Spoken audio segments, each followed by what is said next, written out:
light. So then, I don't know, maybe that's just how it is. Okay. Greetings. Alright, y'all. So, we're live for happy hour. It looks really, it looks really dark. So, I thought about which deck I want to use. I'm not sure. I've been wanting to use this Mean Girls Tarot since I first got it. I haven't used it yet. So I'm trying to figure that out. Maybe it's my phone. Hold on.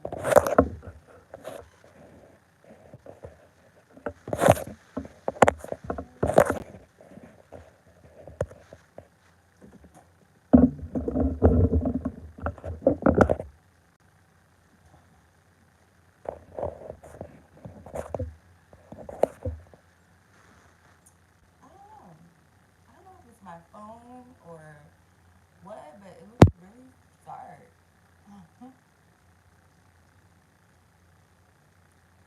Alright. I just got here. I'm late. As always, I'm always late. Told y'all I'll be on CP tomorrow. CPT, whatever. CP time. Um,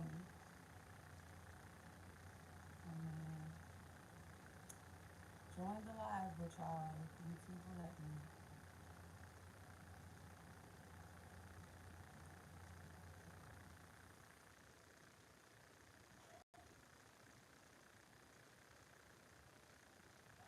Okay. Alrighty, ladies. Greetings.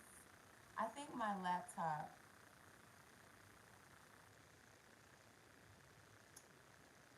think my laptop.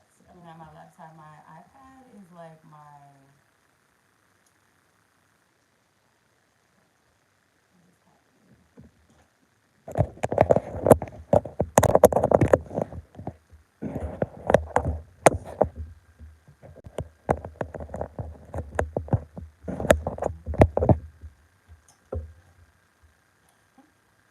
Is it a Mercury retrograde? I've been having like the weirdest shit happening, like technology wise.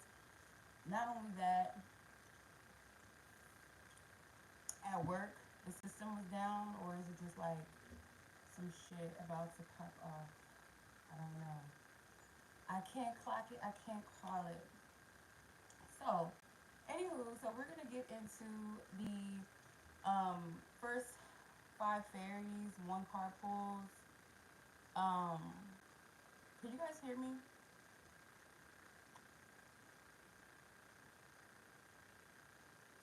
Let me know if you guys can hear me before I even go any further because I'm already having like technical issues as it is. Because I never give myself the right time management before I come on here. It's always like last minute for me.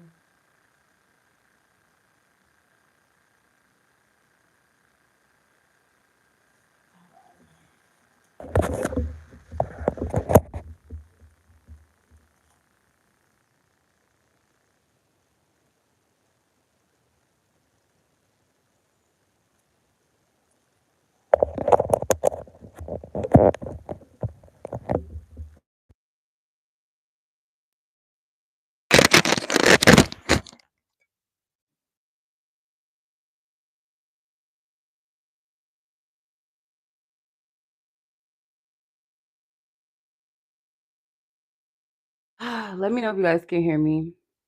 Because if not, I don't know. I really don't know.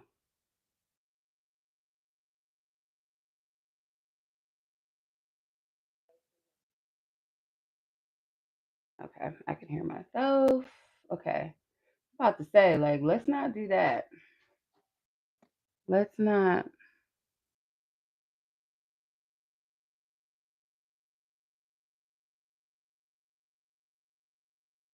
Okay. All right. So that's good. We can hear. All right. So I'm gonna I'm gonna let you guys. I don't even know if I want to let y'all choose. I feel like y'all gonna just choose it because of the deck itself. But I'm really debating because like it's ghetto fairy time. Yes, I'm debating on whether or not I want to use this this deck. So I have the Mean Girl Tarot in mind. Yes, because I feel like it would be fitting for the topic that we're reading, but I don't want to shape. You know how it's going out again. I don't know.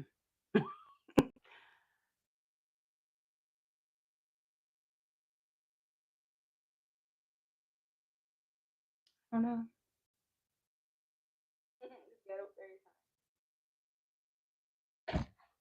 I don't know. I really don't know.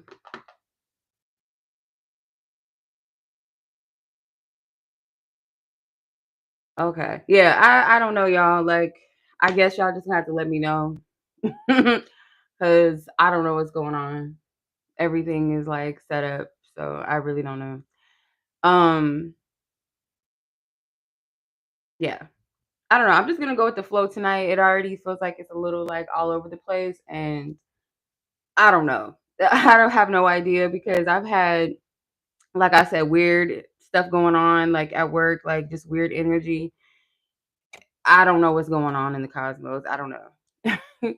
um, I have no clue. I have no idea. So I'm just going to flow with this and choose my decks because I'm still debating on that. I want to use either the Mean Girl Tarot or the Modern Witch Tarot. I mean, I could use both, but that's like doing a lot. Doing a lot. So before we get into the collective read, which we're going to be talking about soul tribe, friendships, and so on and so forth, we'll be talking about that. And then we'll be doing our ritual, which is like a little friendship thing, or soul tribe, like whatever resonates with you. We'll be doing that.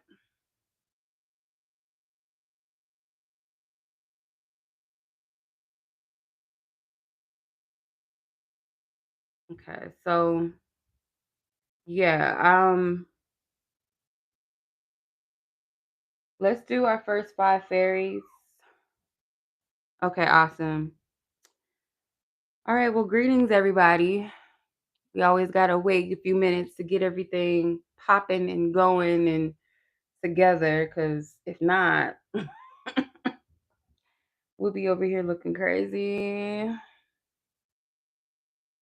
Okay, so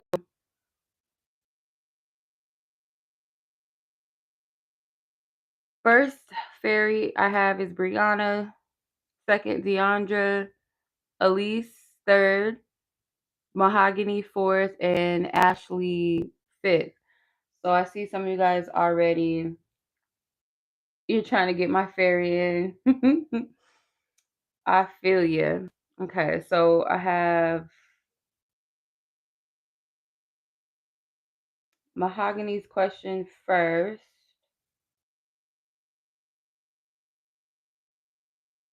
Yeah, so everybody that called, just leave your question. I see Ashley, Brianna, Deandra. Okay. The only person I don't see live is Elise. So if you're on here, say something. If not, I'm gonna have to skip you and choose another fairy. So I choose a fairy based off of you simply just leave an emoji, a fairy emoji in the chat. You got to be live while I call your name. You can't just be like, oh, I left it. I'm going to come back and watch it later. I mean, because you got to have a question. So if I call your name, you leave your question. That's how it works. Like a roll call. So, yeah. I'm not sure if I'm going to use the Modern Witch Tarot throughout the entire live. I might just use it for this part of the reading, but we'll see how I feel. At least there you are. Okay. I see ya. All right. So first person that left their question was Mahogany. Hers was is it on here still? Where is it? How is your soul evolving through the quickening of your manifestation abilities, and what frequencies must you embody to walk fully in that gift. Card already flipped face up, but I'm not going to take it. But the devil card flew out. I'm not going to take it. We're not going to do that. We're not going to take that. Let's see. Divine Spirit. How is Mahogany's soul evolving through the quickening? The Judgment card. That flew out. Devil was trying to come out, but we put him back. But the Judgment card finally came out, and then the Ace of Cups at the bottom, top of the deck. We have the Emperor. Very powerful energy, I will say. Like, technically, you had 3 major arcanas. Like I said, the Devil card came out, the Emperor, and the Judgment card. I would say this has something to do with your ability to discern energies. So, like, walking in that sovereignty of like your abilities and your gifts with the Emperor card being at the top of the deck. It's more so of just being receptive. You don't have to be too micromanaging of how like you show up in your gifts and your abilities. It's almost like, I know I have this ability, and honoring it first and foremost is being receptive to your gift, how it flows, how we can grow, how it can shift and change, like what you'll learn in the process. But also discernment is another thing as well, when it comes to, I guess I don't want to use the word master, but more so like, I guess walk more in alignment with your gifts is your ability to discern through energy. So there's some sort of an awakening to a gift or a certain, it's like, I feel like it's an awakening to a certain capacity. So whether it's like your level of manifestation abilities at this time, or how you go about manifestation, there's like an awakening to that gift in a sense. I hope I'm making sense when I say that.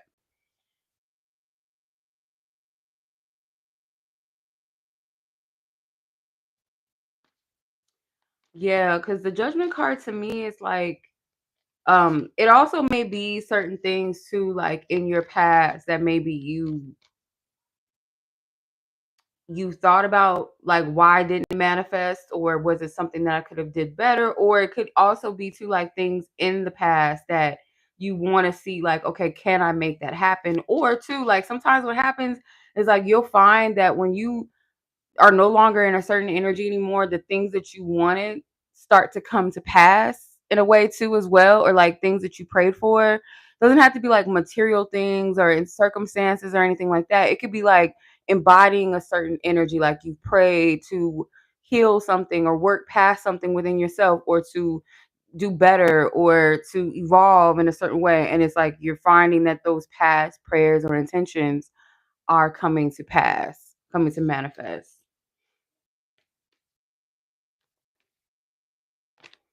Yeah. All right. So yeah, that's what I'm getting for you, sis. Hopefully that all made sense. I know you said that it made sense, but I kept going and going. So let me know if that as a told or literary made sense. Okay. The topic, no, your one card pull is whatever you want to ask, child. It's sizzled in your spirit. Well, I'll shade to that. You're very welcome, sis. All right. Um,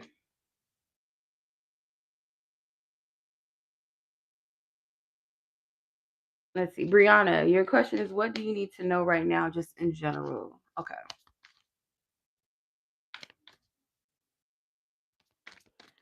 Okay. What is Brianna? What does she need to know when it comes to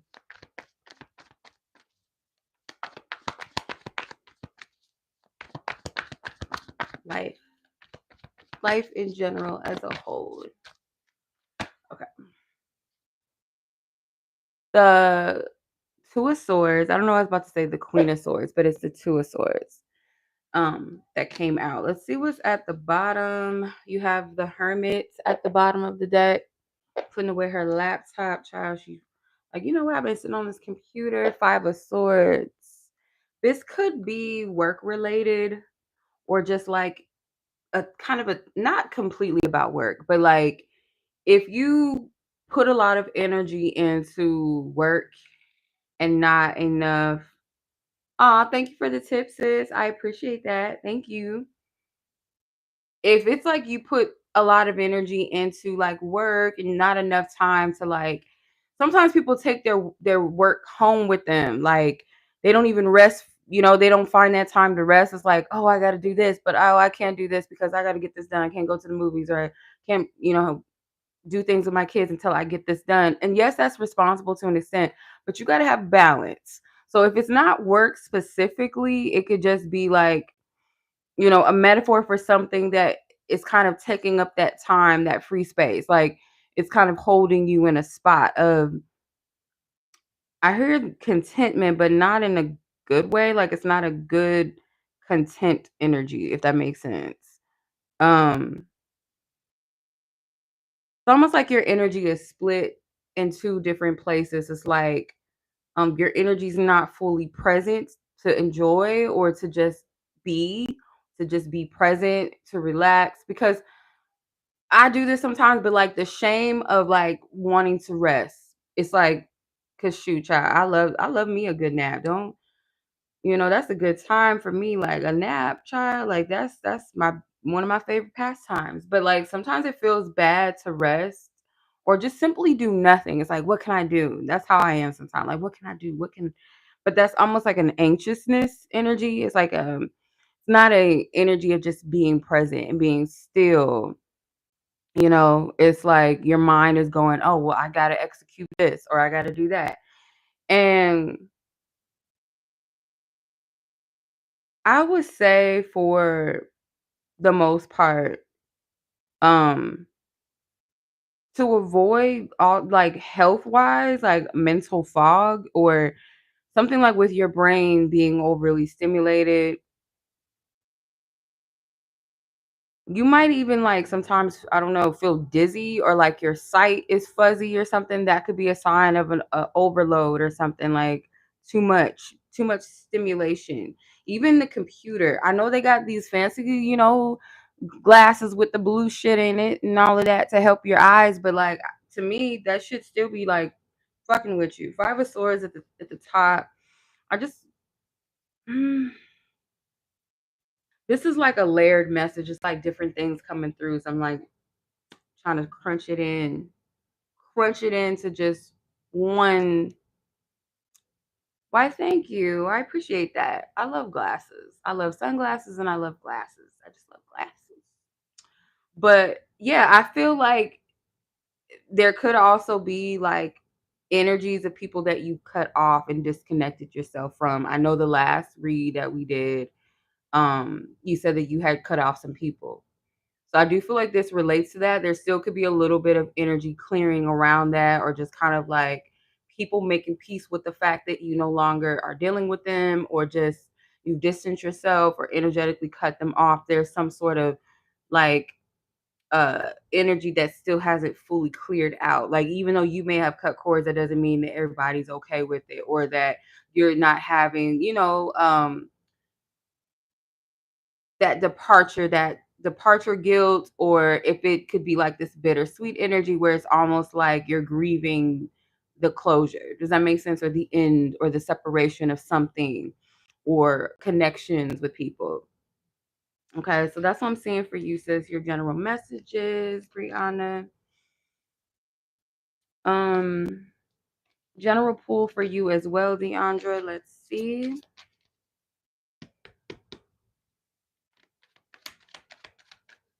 Is mine? I don't know. My camera looks weird to me, and I don't know if it's because of my lighting. It has like this ashy look to it. I don't know. Like I don't know. It looked weird. It looks smoky. I thought it was my incense, but as I'm looking, like my incense ain't even like burning. You're very welcome, sis. My pleasure. General message for Miss Deandra. The World card. Ooh, Shit, I almost dropped her. I almost dropped the world card, the world. The Four Pentacles at the bottom, top of the deck is Ten of Pentacles. Okay.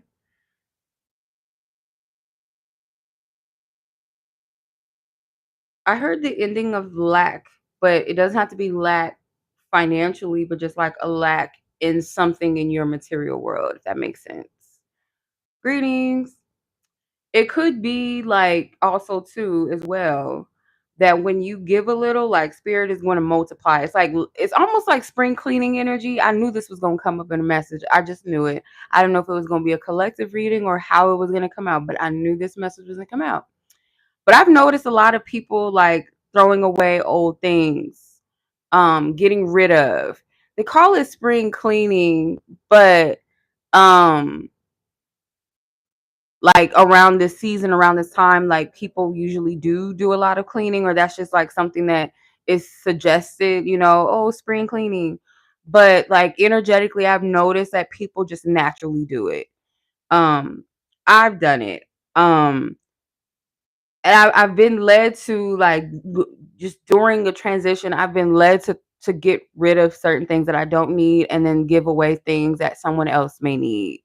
Or just like what I feel like is just like, okay, it's not for me anymore, but I'm not just gonna throw this away. Like let me at least give it away or donate it, do a drop off.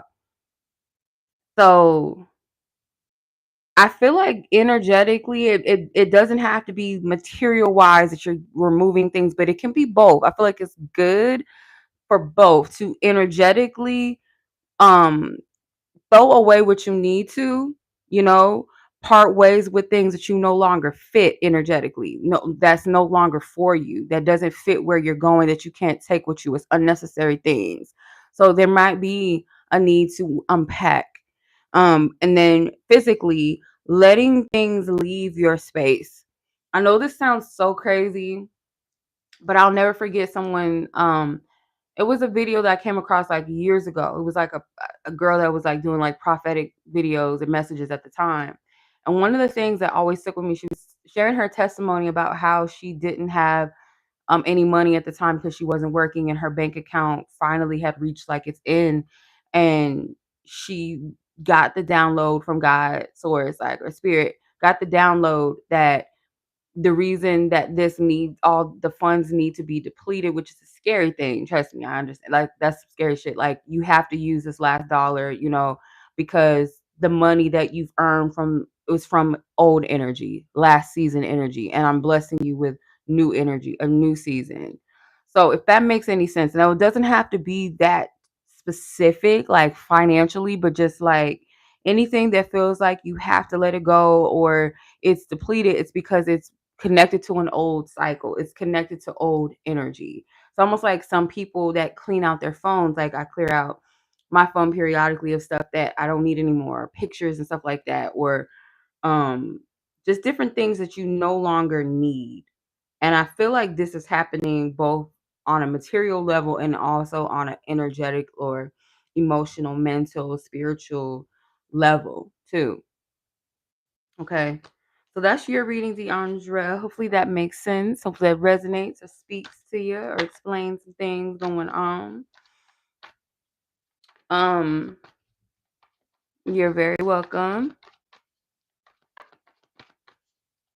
My pleasure. I got you, sis. So Elise and then Ashley, and then we'll get into the collective message, okay?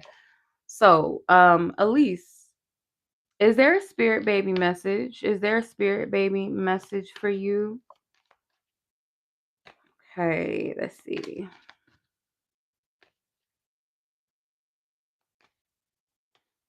Mm, I'm not sure what you mean by like something. I don't know what you're talking about. I don't understand. So sorry. Mm, the Lover's card. I knew that was gonna happen. I might have to get ghetto and take these nails off because I got these from Amazon. I've been looking for some like some aura nails because I don't know any nail techs that's popping like that in my area. I know of one, but she's like them booked and busy types because she's like big on social media. So she one of them that, oh, I see. Thank you so much. I'm sorry. I didn't understand at first. I'm like, what do you mean? Because it was like a little minus signs. I was like, I don't get what you're saying. But like I'm down 2 points. Like, what you mean? No, it's okay. You're good. It was my bad. But yeah, these nails are annoying, you know. So they just keep like popping off because they're very like I don't like the material. Like the design is dope. Like, don't get me wrong, whoever made these, but like just the material that they chose, it's giving. No, I don't want to even talk about Dollar Tree like that because Dollar Tree got some good shit sometimes. But like like the little nails that they give the little girls, it's kind of that plasticky. Even though nails are plastic, but like it's not like a I don't know. One of them popped off. So if you see one of my nails missing, that's why, because it just came off just now. I don't have time to deal with it. Anyway, Elise, you have the lovers card that came out. So I do feel like that is a straightforward message. And then not to mention you have the Knight of Swords. Top of the deck was the Two of Wands. Um, if anything, there is some sort of message that's coming from another realm to you, like from one realm to this realm. There's some sort of messages that I feel like are very like straightforward. um there could be messages around like a romantic partnership, so like a spirit baby message. It could be like anything connected to romance and love and partnership that could be related to you. And you're it's kind of like it's a I guess like a threefold, three energy, third energy, where it's like you, your partner, and like this spirit baby. If you don't have a partner yet, it's like there's some sort of energy connected or contributing to you finding or connecting with your match for the specifics of this energy, this baby, this soul. It's kind of weird because I don't get this a lot, like twin energy from the lovers, but not like twin flames specifically, but like um babies, twin babies. Because the lovers is Gemini ruling, which is Gemini rules twins. That's their sign. That's the two twins. So I met someone that shared a story about their mother having twins and them being I didn't quite understand because they're from another country, so it was kind of hard to and I didn't want to be rude. I should have asked them to clarify, but they said their name means best of luck. And they said it was like a culture thing that anytime someone gives birth to twins or something, and then the baby that comes after, I don't know if they meant like the second twin that comes out or another child that comes after the set of twins, if that makes sense. Like I had twin babies in my next pregnancy, I had just one, and this is the best of luck baby, or is it the twin that came? Has anyone ever heard of that? Best of luck when it comes to like a person that has like after they've had a twin or something. I don't know if that makes any sense. Because we were talking about names. They were talking about my name, like what does it mean and blah blah blah. And I asked them, what does your name mean? And that's how I got into that. And I was like, I didn't understand what you're saying. But for some reason when I heard that, it made me think of something with divine partnership. Something coming together, something being birthed. And I keep getting messages. I shouldn't even say I keep. I've been getting messages about twin births since probably 2019, 2020 maybe. Um just and hearing other people have prophecies about that themselves, I wonder if that's also connected. Like that I want to look this up. That you would have twins.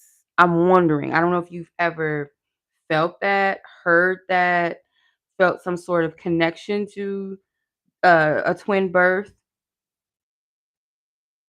I'm about to look this shit up because it's gonna drive me crazy if I don't.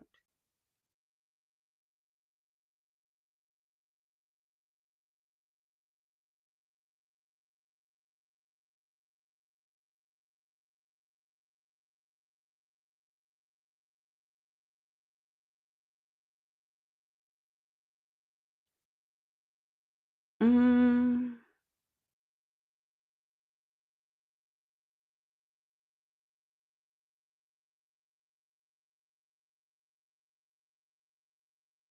I've never heard of that. Now I'm really curious because I don't see anything reference to that. But yeah, that was the whole thing. So I'm wondering if that makes sense because I would say I'm not getting like a specific message, like like you know what I mean. You felt like you might have twins. Yeah, I feel like that's a possibility, like a strong possibility, because I don't usually get that from the Lover's card. As far as like children is concerned, I don't see that all the time, if ever. I don't think. And there's something with the letter F as well. So I mean, that could be a name, that could be February, that could be 5. You know what I mean?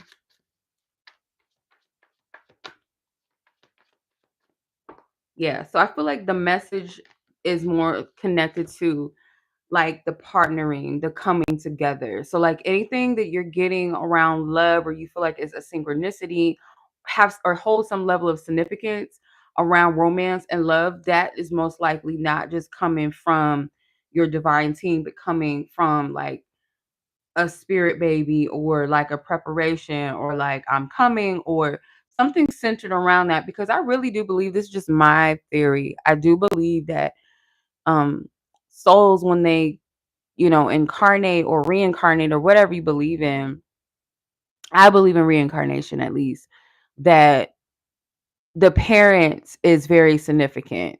And as the like these babies that come into this room, a lot of them are very advanced souls, whether they've been here a few times or not. Um, whether they've been here before or this is their first incarnation, there's something that's very advanced and very like powerful, purposeful. And I feel like also as the human consciousness is evolving, and not to say that there's people that are just stuck, because there are definitely people that are stuck, but for those that are rising and evolving and tapping into their gifts, I do feel like the choice of souls, like this is the connection that I wish to have. This is the bloodline. This is my family that I wish to um come into. So choosing the parents may be more of a higher purpose, and not to say that the parents that we do have in this lifetime are not purposeful or connected to a higher thing. It might just be more connected in some cases to more trauma and pain, like cycles and loops of like traumatic karmic energies. So like, you know, the generational traumas and some generational curses on their bloodline that some of us come here to break and to purge and to clear the lineage. You know what I mean? Like clear the planet essentially. If ever possible to complete in a lifetime, I don't know. But yeah, that's just my theory. I don't know if that made any sense. But yeah, that was your reading, Elise. Long story short. All right, so last fairy, and then we'll get into the collective reading. Miss Ashley, what's next as far as like good news and manifestations happening? Let's see what's next as far as good news and manifestations. Yeah, you're welcome. The Hierophant came out. Okay. The Four of Pentacles, the Three of Swords. So it could be something around a relationship, could be friendship, it could be some sort of coming together energy. Um, be open to learning and experiencing new connections. Because I feel like there might be a little bit of like hurt from the past that kind of keeps you closed off to giving and sharing your energy, you know? Um, so for an example, like if you've been betrayed before or you felt rejected like in the past in love or in friendships or connections, what have you, um, I feel like that hurt kind of keeps the best of you, like keeps the parts of you that are meant to be cherished by the right people. So just because your energy was not accepted or welcomed, or um the people just weren't for you or just didn't have maybe the level of maturity to handle a connection, or maybe to show up for people, because maybe it just wasn't a you thing. Maybe this person is just not good with relationships, they're not good with friendships, or you know the people that you entrust with your heart, your energy, oh, maybe I'm just a dork, maybe I'm too bubbly, or maybe I'm too this, maybe I'm too quiet, maybe I'm too that, or maybe I'm too loud, or maybe I'm too this. That's not the case with the right people. So I feel like there might be an experience that you're meant to open up to and learn from, some sort of connection or connections that will be very significant that's coming in. And I feel like it's to help you unblock something when it comes to the heart chakra, the heart space. Like this is meant to help you unlock, if that makes sense. So, um, yeah, because I do feel like it could be within like close to, like you might have some sort of like this energy kind of opening up this month. I know the month is almost over, and then going into May, because there might have been a lot of triggers recently too, like this month, and maybe even in March, or for the last 3 or 4 months or 3 or 4 years. There might have been a lot of triggering around relation and connecting and vulnerability and giving and sharing of yourself, feeling safe to do that, or safe to trust someone with the best parts of you, if that makes sense. Not just romantically, but I do feel like just in general with your important connections with people, or building those important relationships. So yeah, that's what I'm getting. Long story short. No. um yeah, that's what I'm seeing. Like, and the first thing that came to me as well when I saw the Hierophant is like something with training. So you might eventually get trained for a newer position. I know you just got hired on, or you might be the trainer. Like you're being trained for a high position, and um, it could be something where you end up training people or something like that, or being like some sort of leader. But yeah, you're welcome, sis. My pleasure as always. I appreciate you guys for participating in the Fairy Fridays. So in the future, you guys, when we do Ghetto Fairy Fridays, whoever is the first 5 fairies that leave a fairy emoji, um, gets a one card free pull reading or question or topic. But you have to be active on the live. Otherwise, like once I call your name and you're not there, I'll have to skip you. Okay. So you have to be live and participate. All right, so let's get into our. Oh, you're applying for another role? Yeah. Well, I hope, because I know that you did get. I thought you got something good happened last time. You told me. I don't remember. You're very welcome, sis. But yeah, there's building for you for sure. So I need to get the timestamp, and I can't see.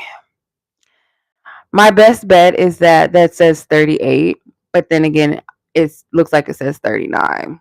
I'm gonna wait till it changes to test that theory, because if it turns into a 4, then I know, okay, it's 40 minutes in, which is about right, I think.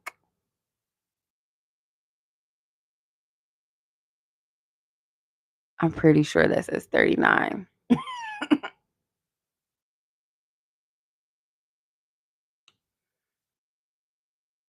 51, 52, 53, 54, 55, 56, 57, 40. All right. I'm so extra, but I just needed to test that. I needed to know if that was the timestamp. But all right, now let's get into our collective read. So tonight,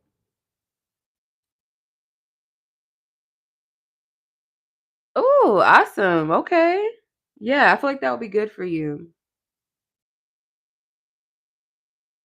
Okay. So this collective reading is going to be for those that so for those of you that are seeking true soul tribe connections, and soul tribe connections doesn't necessarily only have to be limited to friendship. It could be just where you feel a sense of connectivity and belonging. Because to keep it real, people can say like, oh, I don't care about fitting in or belonging, and it's not. My thing is there's a difference between wanting to belong versus trying to fit in, because like when you try to fit in, it's like you're trying to fit in spaces that maybe is not meant for you, or you just want to be a part. Like if you have to be a part of everything and anything, just be in any space, and it's like you have to ask yourself why. Because the truth of it is that we're not meant to just resonate with everything and everyone, right? Why would you want that? Because some energies are just not good for you and vice versa, or it's just like it's not vibrationally beneficial, you know. Um Timu, shut up. I don't even know why Timu still be like, just I haven't ordered nothing from Timu in 500 years. But like there's a difference between wanting to belong. Wanting to belong, I feel like it's more so if this is where I'm supposed to be energy, versus like wanting to fit into spaces. Like, why are you trying to fit in something? Like, what if you're just so abstract that you're not meant to just fit in a box, right? You're not meant to just be fit in a circle. You know what I mean? Like, you're abstract, you don't fit. It's like those little blocks when that little kids play with at you waiting at the doctor's office, and they have like these little like this big block thing that has like um cut out shapes, and you have to find which shape fits in those things. What if your ass don't fit in none of that? You know? Sometimes the star does not is not supposed to fit in the circle. Never. It's not meant to be squared and just this four-dimensional or just this one thing. Like you're not meant to be a part of that.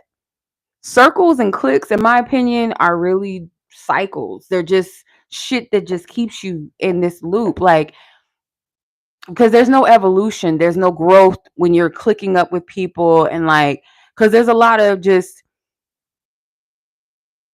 it's usually a lot of disingenuousness, if that's the right word, in connections, and in those they're not really based off of true connectivity. And like sometimes I learn like when I like observe just humans, like we're just so interesting. We're so interesting. Just observing, excuse me, how humans are like mainly adults that still play into the whole childish thing of cliques and politics around popularity, and like you scratch my back and I'll scratch yours. I'll rub your back if you rub my back. Like, or bonding off of the fact that you dislike a person, or because you have a common goal to bring other people down. It's like it's or because we came from this specific area, or only because we're of a certain culture or ethnicity we can kick it and click, or oh, because you're pretty and I'm pretty, or because you have money and I have money. Like, little shit like that. It's very limited to the soul, because you never know what type of connections can enrich your experience in life. So like you could come across people that are from different backgrounds from you, and it can bless your whole life and open your eyes. But if it's like, oh, I can only experience these type of connections and these type of people, or just that superficial shit. So belonging, it's not a bad thing to want to belong. It's not. But I feel like to want to fit, that is um it bends you out of shape. If you're an abstract being and you're trying to bend yourself, like I said, to fit into a box, fit into a circle, when you're really a star, or you're just like I said, just this abstract individual, it's going to be an unnatural thing to try. Like you're constantly, it's that push. So if you can tell yourself, get it in your mind and in your spirit that whatever is not meant for me, I don't want to be a part of it and I don't want to fit into it. I don't want to be anywhere where I'm not appreciated, where I'm not seen or heard or loved for me.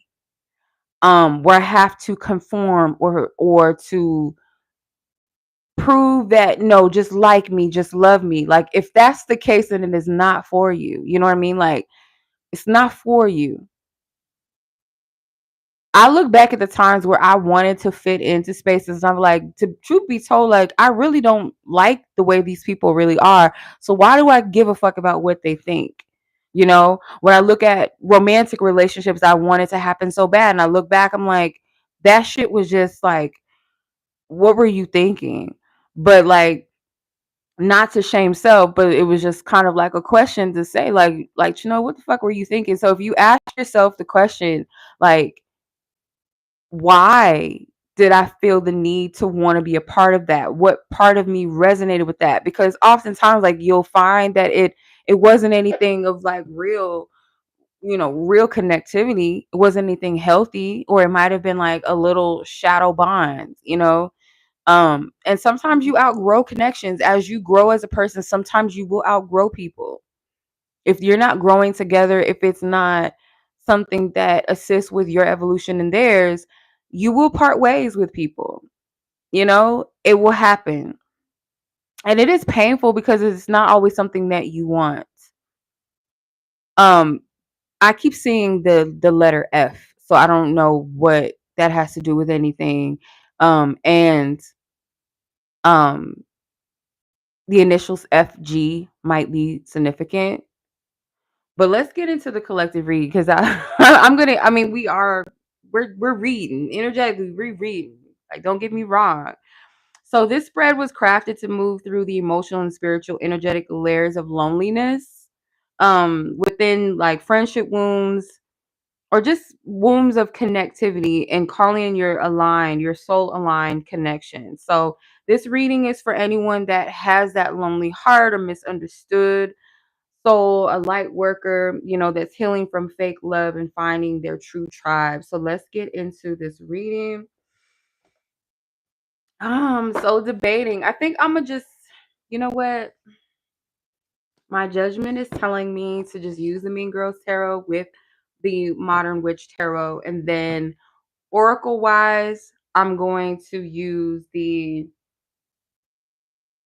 Very Painful but Necessary. Yeah, I understand, sis. Like, sometimes it's just best to love people from afar. It's not like it doesn't always have to be like this harsh thing sometimes, or like this messy thing.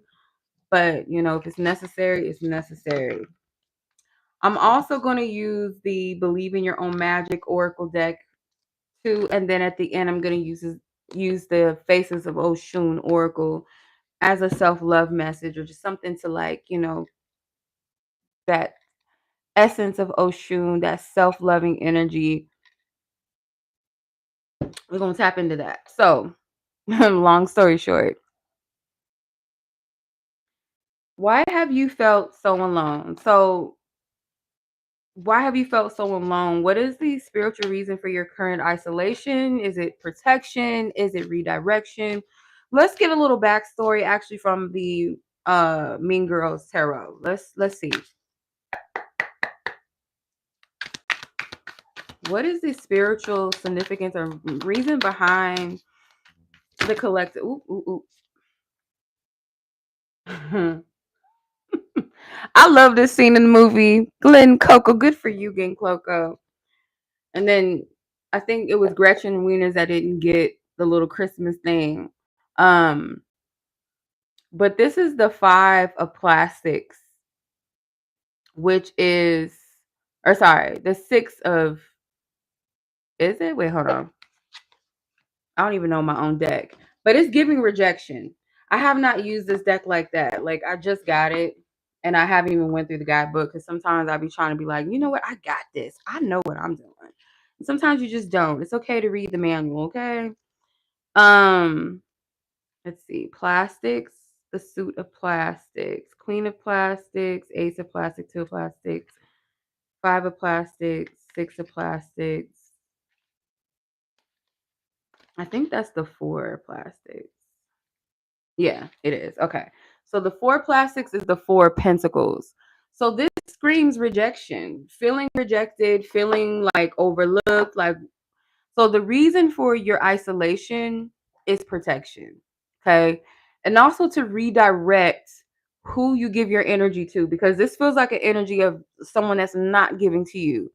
So like it was very strategic um that they didn't, or Gretchen felt like, oh, overlooked, like I didn't get anything.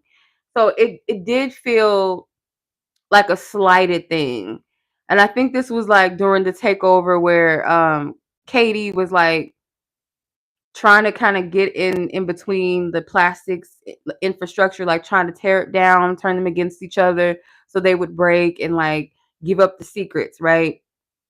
So she had to be strategic and isolate her. And sometimes I hate to say this, but like some people find amusement and power when they strategically isolate you, to make you feel some type of way, make you feel like you're not a part of something. It feels good to withhold something from you or feel like you're not getting anything. So like never mistake when people withhold things from you energetically or don't show up for you. Sometimes it's strategic to be like, "Ugh, I'm not doing that." But I feel like spirit is showing you um the jankiness of certain connections and situations. For some of you specifically, it was strategic things that happened to you to make you feel like an outsider, to make you feel left out, or to make you feel like you weren't a part of something, or withhold you and be like, oh well, everyone else but not you, you know. um that is a strategic thing.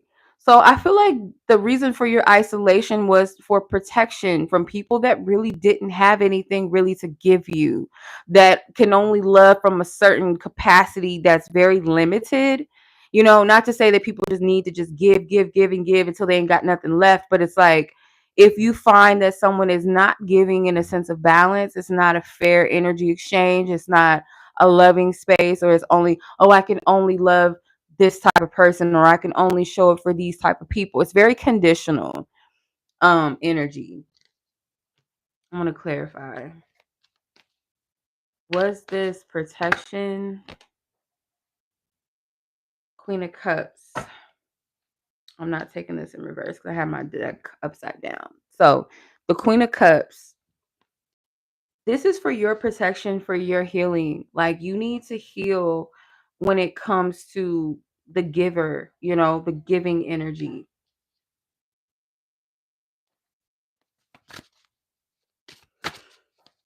You may have given too much to the wrong energies and wrong people.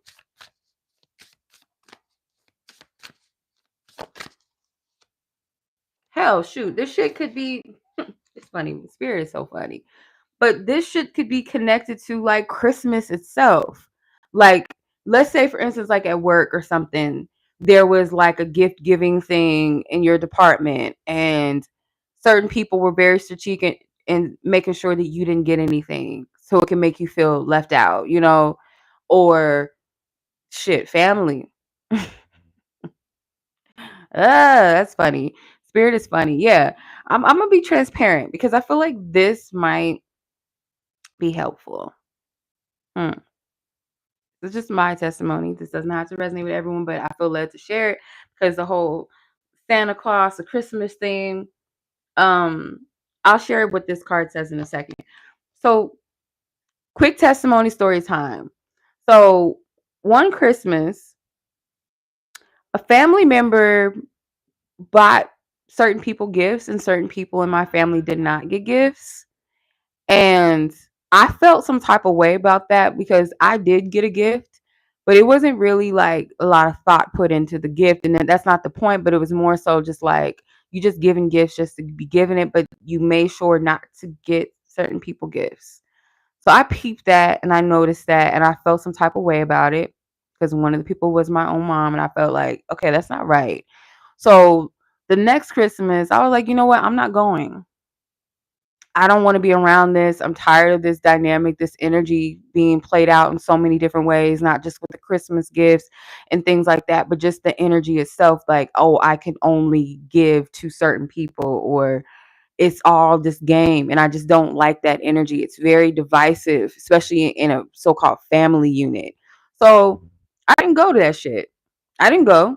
That's how I am. I will not go. Like that's another thing. To be able to do that for my like with my family is a big deal to me because like there's been holidays that I've sat out where I just didn't feel like going because I didn't feel like it felt good to be around that environment. I've learned to even expand that in places where socially where I feel like I just no longer resonate, or I feel like the vibe is just off.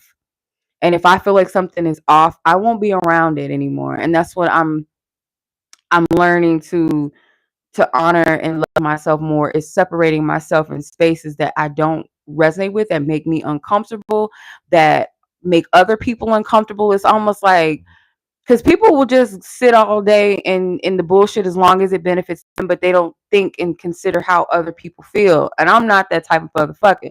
I don't like bullying. I don't like people being ostracized and rejected and being left out. So I'm not just gonna be like, oh, it's happening to me, so I feel some type of way. Like if it's happening to other people, I'm still gonna feel some type of way. So that could be a resonance for some of you, and maybe not Christmas specifically, but that feeling of strategic rejection and ostracizing. But the card that you do have is homeward. Take yourself out on a date. You know, your isolation period can also be your single season. Like you could be single. And it's not a bad thing to be in a space of just being with yourself. There's nothing wrong with that. Sometimes you need that to learn this new you that you're becoming, to hear your own voice, to understand what it is that you're needing to release and let go of within yourself. What are the cycles? What are the patterns? Like you get to sit in your own energy. You get to be with yourself, and there's nothing wrong with that. That's a beautiful moment. That's a redefining moment or opportunity for you to redefine, to redirect, to move forward and graduate into the next season of your life. Like it's not something to look at as, oh, I'm so lonely, or I don't have a man, or I don't have a woman, or I don't have this, I don't have that. And to pull yourself out of environments and situations also allows new things to come in. And I think I said this in the last collective reading or Ghetto Fairy Friday's reading, that sometimes like spirit is going to separate and move things out of your life that do not speak to the new person or the new energy that you're walking into, or the new season, or the blessings. There's blessings and things that are waiting on you, but because of the energy maybe that you're surrounded in, the people, or just your own energy that related to that old energy, you can't receive those blessings under those circumstances. Does that make sense? All right.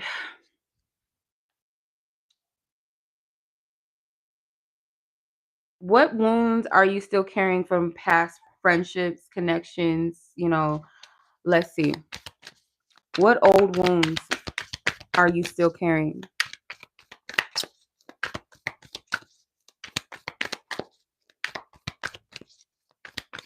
The old wounds.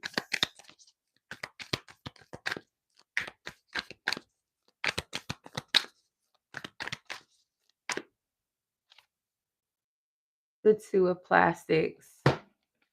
This energy is so telling. This is Katie Heron on one side with her true friends, and then over here with the plastics. It is like she's all made up. She's got, the makeup, the hair, and with them, she's just like herself, right?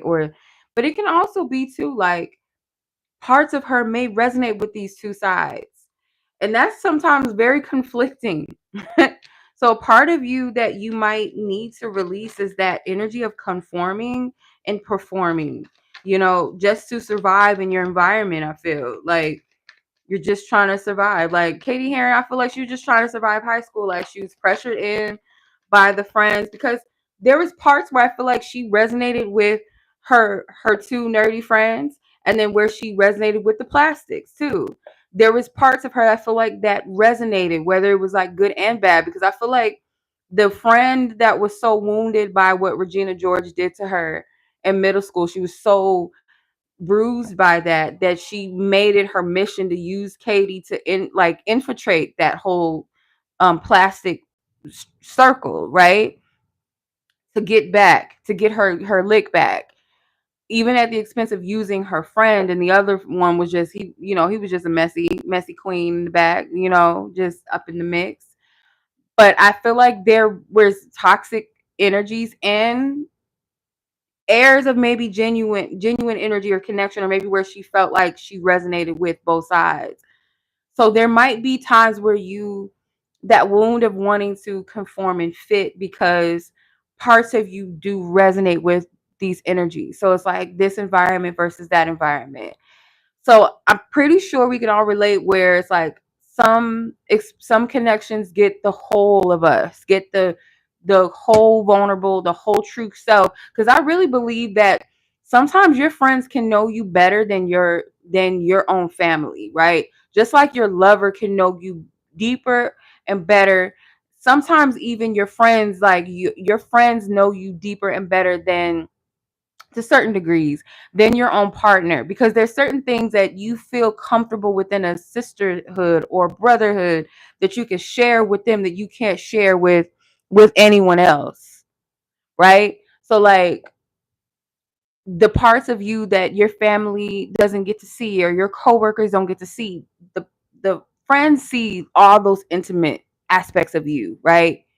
So like you might have felt like, okay, I can be myself over here, but I don't feel that way over here. I have to kind of conform. I have to fit. I have to shape shift. So there could be friendships where you had to conform and shape shift just to kind of survive, or to get along, or because you didn't want to rock the boat, or you felt this pressure, or you didn't want to look a certain way, right? I don't know. Correct me if I'm wrong, but I don't know. What I'm getting from this energy.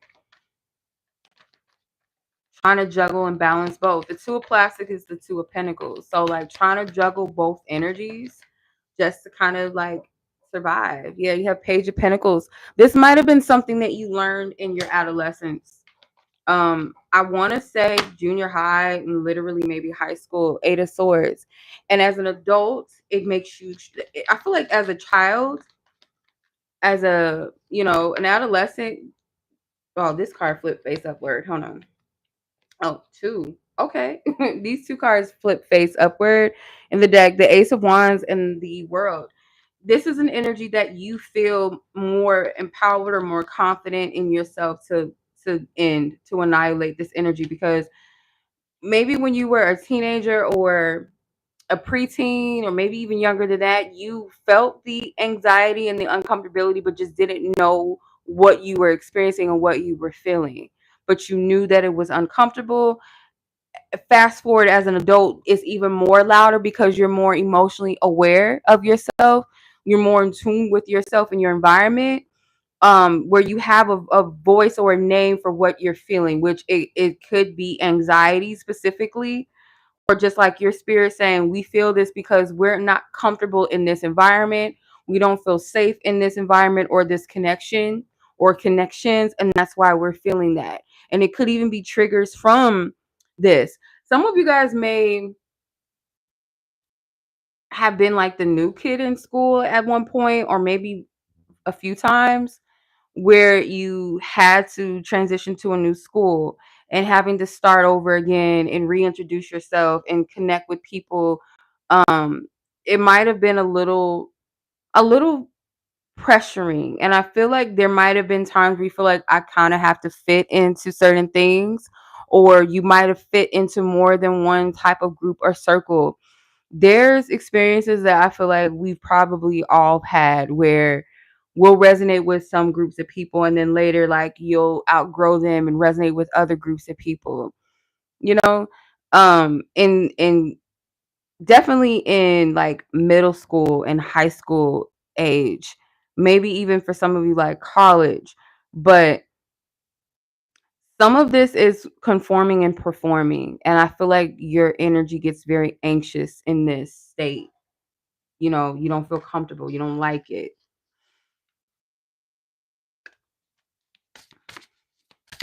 I mean, who would? Because it's like it's dividing you, you know, in some kind of way in your energy.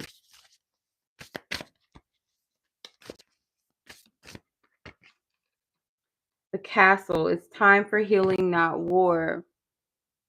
Knowing when to like step away from certain energies and connections without beef. Like um it doesn't have to be like all this dramatic, messy type of energy. But I definitely feel like the wound there could be like having to play both sides or trying to make everybody feel comfortable and feel seen, and maybe even being used as a pawn in someone else's own game, or because of someone else's, you know, their own bitterness, their own hurt, that you're being used in that, or used to, I don't know. This message is speaking so loud and clear. If y'all resonating, like the video so far. Let me know if it's resonating with you. Because I definitely feel like this energy can resonate with a lot of people, where you've had connections with people that may have used you, maybe for an image, or felt like, oh, I can, you know, attract, you know, partners through this other person, um or they just felt like it was amusing to watch you be put in circumstances or situations that they would never put themselves in. And that to me is like an energy that is deceptive, you know. It's very dark. But I'm getting that some of these people, like, obviously they were very wounded people, feel misunderstood or left out themselves. So this is what I'm getting, like, as far as like what energies and what wounds need to be cleared out. If anything, it would be that. How has your light been misunderstood or rejected? Okay. So this is just to acknowledge like your uniqueness, your unique energy and essence that may have triggered others to reject you. Like I said, some people will find power in making you feel rejected, making you feel ostracized, left out, like you're not a part of something, because that makes them feel a sense of power to, you know, possibly make you feel disempowered, like you're nothing and you're nobody. It's to shrink you down a size, you know. So yeah, 3 of Cups and the 8 of Cups.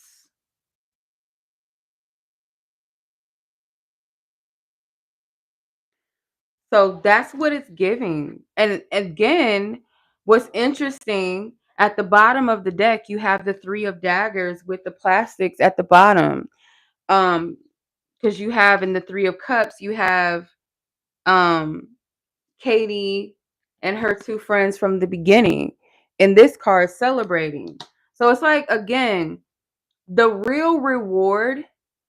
I feel like the part of you that really triggers people, the part of you that feels rejected is like, and you may not feel this anymore, or you don't feel it as strongly, is that ostracized energy, where people get a kick out of making you feel like you're not a part of something. And I feel like it triggers people that maybe you can disconnect from all of that with the 8 of Cups, or that you could, or that you do, because some of you, this is a weird energy. I hope I'm explaining this well, because it's like that duality again between the 3 of Cups being the soul tribe, and the 3 of Daggers, the or 3 of Swords being that energy of the false connections, which is the plastics here in the 3 of Swords. And they're very triggered by the fact that Katie Heron is with Aaron Samuels at the top, her crush. Um, in that heart and the Three of Swords. It was like, in the end, you still get what you want, whatever that looks like. Whether that's getting the guy, getting the girl, whether that's being with people or having people that actually love you. And it's like, don't think that you're the center of my world, that there's no one that loves me or that could ever love me, because that is the deception, or that is the trick to getting your mind to reject you into believing that no one loves you. If these people don't acknowledge me, validate me, or see me, then nobody. And it's like, how do you think like y'all that important? You know what I mean? But for the sake of this, and that's why I was so pulled between like, I gotta use this deck or I don't know. So I had to use it because I wanted to use a modern witch, and I feel like they balance each other out perfectly. Because I feel like the modern witch is speaking about the energy that is authentically you, and the mean girls is showing those contrasts, those shadow energies of connections and friendships, and transitioning into honoring your true self. So I feel with this message, it triggers people at the fact that you don't center or make them the most important, where they feel like they are important. So if you're talking about like the plastics, those are the popular girls, right? In the story, in the movie. So to not center your world around us, or for you to have your own clique, your own thing that you resonate with, is triggering, because you're not validating the ego. The plastics are used to everyone. Oh my God, here they come. Oh, they got this on today, and blah, blah, blah. Everything evolves around them. And when you're not that person where you're circling them or centering them, swirling around them, they feel some type of way about it. And you never were that person. You might have just conformed into it because of your wounds, but that doesn't mean that that's the core of who you are. And then what's funny underneath the Three of Daggers is the Two of Daggers, where they tricked Katie, or she just showed up. Everybody was all sexy. She showed up as this like scary bride lady, or a divorced wife, I think she said, with the Two of Swords. And again, it's that conforming. Like, I don't know how to show up. Like, I don't fit into this space. Like, you know, um, it was all this big messy energy. It's like that falseness, that fakeness, that I feel like sometimes like it backfires on you. Like, anytime that you're not authentic with yourself, it's going to backfire. And some people, yeah, they can kind of get in and move along with it because, you know, they're not authentic and they're okay with that, and they'll connect with other people that aren't. But people that really, really truly have an identity, or know themselves, or has a, I want to say like has a soul, or in tune with their soul, um being inauthentic is not ever going to work for you. It's never going to work for you. It's always going to be like, it's always going to blow up in your face, because it's to show you, like, to push up against that falseness. Like, you're not supposed to move in that energy. That's not you. Yeah, people also don't like the fact that you can see and read into them. You're very intelligent. The High Priestess card, the Hierophant card, you teach people lessons of what really matters, the value of things. The King of Pentacles, you show people this. That is very triggering to people that don't know how to be 100 with themselves. They don't. That is very triggering. Why I keep shuffling my cards in that way? Stupid. Yeah. Let me pull this oracle card real quick. Yeah, I feel like too, you're someone that may be also extremely independent. Your moon could be in Taurus, like your moon sign could be Taurus.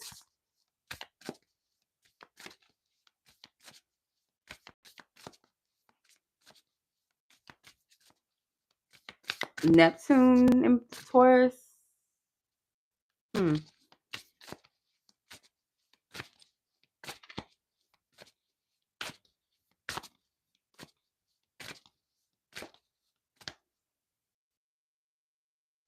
Feast. Slow down and celebrate yourself. Yeah, you know how to do that. You might not think that you have the ability to like just be and celebrate, but like anytime you show up for yourself or honor yourself, you're celebrating yourself. And I feel like people create distance from that because they don't do that. They don't prioritize what is true, what is healthy for them, or they don't show up for themselves. So it's like, oh, I got to keep up with the, the facade. Let me do this because to fit in, people, it's like this is the weird twisted energy of that fitting in energy again, going back to that versus belonging, fitting in versus belonging. With fitting in, you're bending yourself out of shape to fit into something you don't naturally fit into, so you're always going to feel uncomfortable. But people, as long as they, because they're misinterpreting belonging with fitting, or fitting in with belonging. So as long as I'm fitting in, I belong, but truthfully you don't feel comfortable because you have to mince yourself. You got to keep up with you got to play the game. You're not belonging, you're just fitting in, or so you think you're fitting in. But when you're seeking to really belong, you know that you just can't fit into any space, and just any, you know what I mean? Going back to the circles and the squares, a star is not going to fit in a circle necessarily. If you like, because this is how I'm seeing it. Possibly you could, but you're going to take up too much space because that space is not for you. So, like, if you try to take a circle and put a star into it, there's not going to be enough room in that circle for that star to exist, or for others in that circle to exist with that star around it. So, naturally, people are going to feel some type of way about that. You don't fit because your energy is too big and too bright to fit into that circle. Same thing with the square, you know, putting yourself in a box. You're trying to put your star into a box that does not naturally fit. And it's the space for the box is not going to be enough room there for it because the star is too big for it. So anytime somebody's trying to put you or others try to put your star in a box, it does not fit, and it's going to be uncomfortable, and it's going to stick out like a sore thumb, and people may resent it because it's like, you don't fit in this square. You're taking up too much space for us here. Why are you trying to fit into the circle? You're taking up too much space here. I hope I'm making sense when I say that.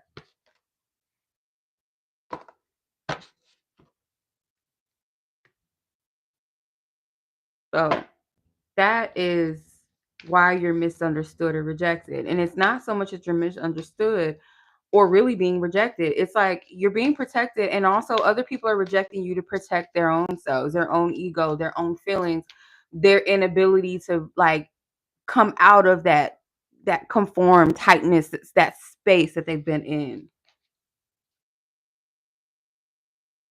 So why did people distance themselves from you, or why couldn't people meet you where you were, which is you being you? Modern witch, hold out for a second. Let's see. Spirit. Mean girl tarot. Why did people distance themselves, leave the collective out in the cold, or just couldn't meet the collective where they were? Of course, a card falls out on the flow. It wouldn't be one of my readings if that didn't ever happen. I'm not taking this in reverse. You have the Queen of Flames, which is the Queen of Wands.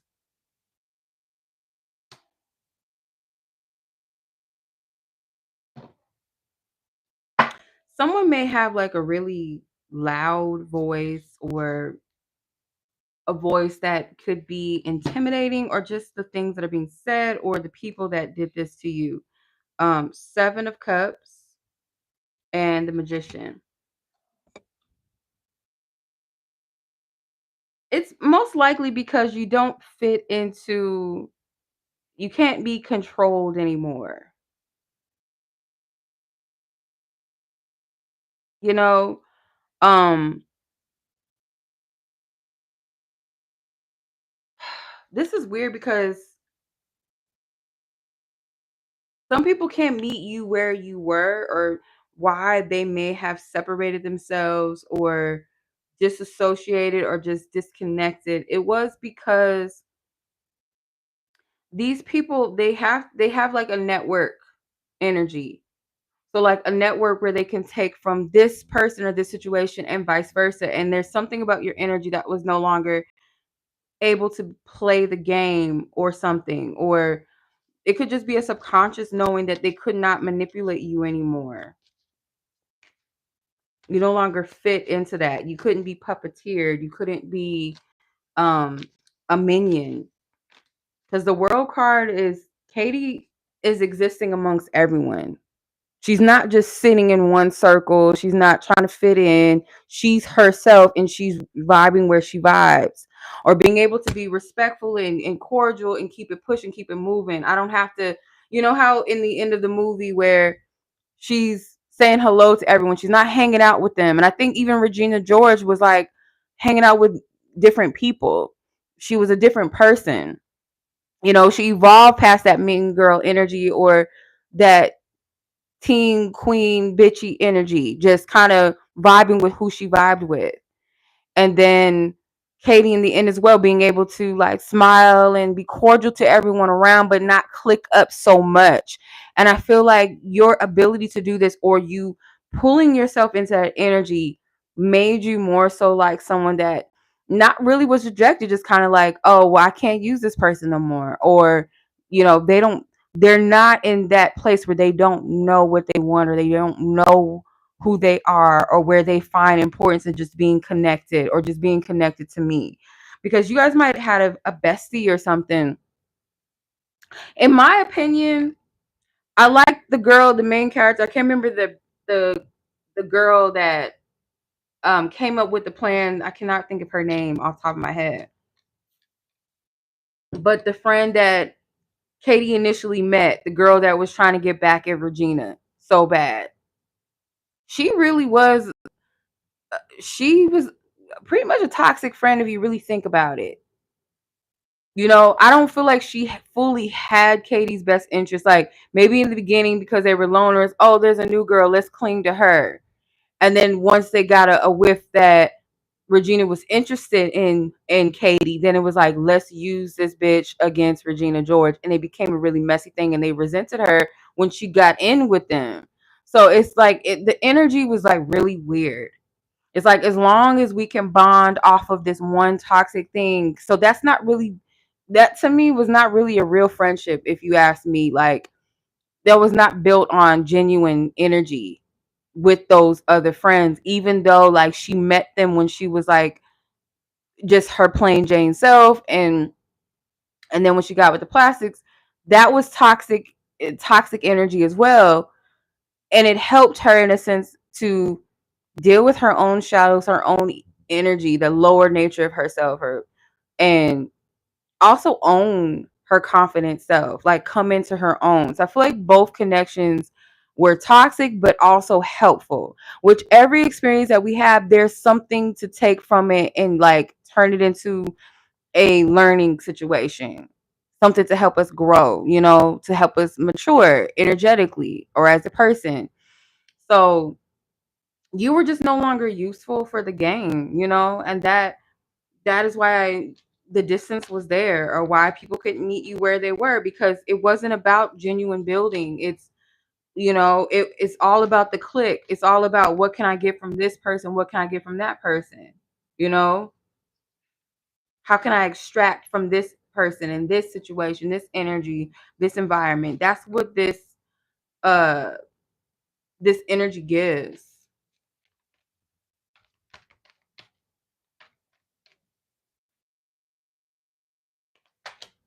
The Knight of Wands, the Seven of Cups in the Modern Witch Tarot as well. You got the Seven of Cups twice. The Three of Wands as well. So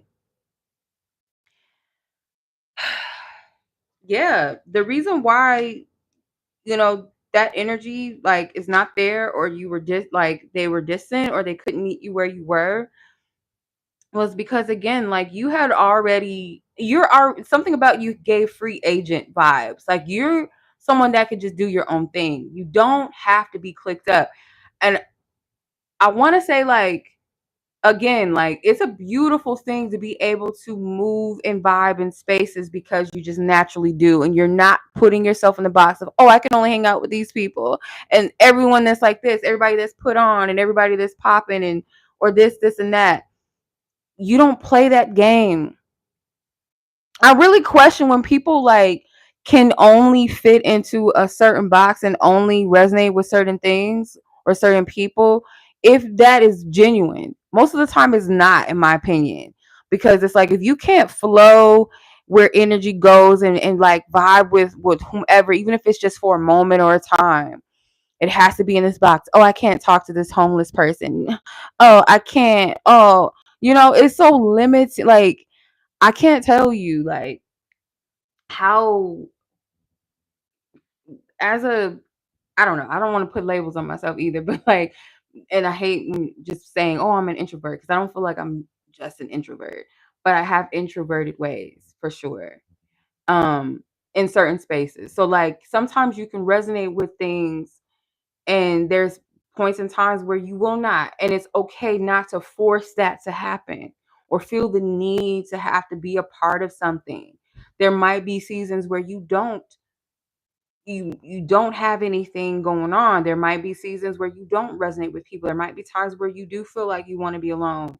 There might be time, because as you grow, especially if you're like a young woman or young man, you're going to learn like the value of friendship through what friendship is not, right? You're really going to learn that, because as kids you'll see it, because kids are still figuring themselves out, still trying to learn their environment, where their place in the world and things like that. And even as an adult, but the older and wiser you become, the value in friendship, and some people don't abide by that, even if they know that to be true. Sometimes just fitting in is better than being singled out and allowing yourself to belong where you're supposed to belong, where your energy really does hold value in those spaces. Whereas where the wrong connections, you're not being valued, you're not being appreciated, or you're only being valued because of what you can provide and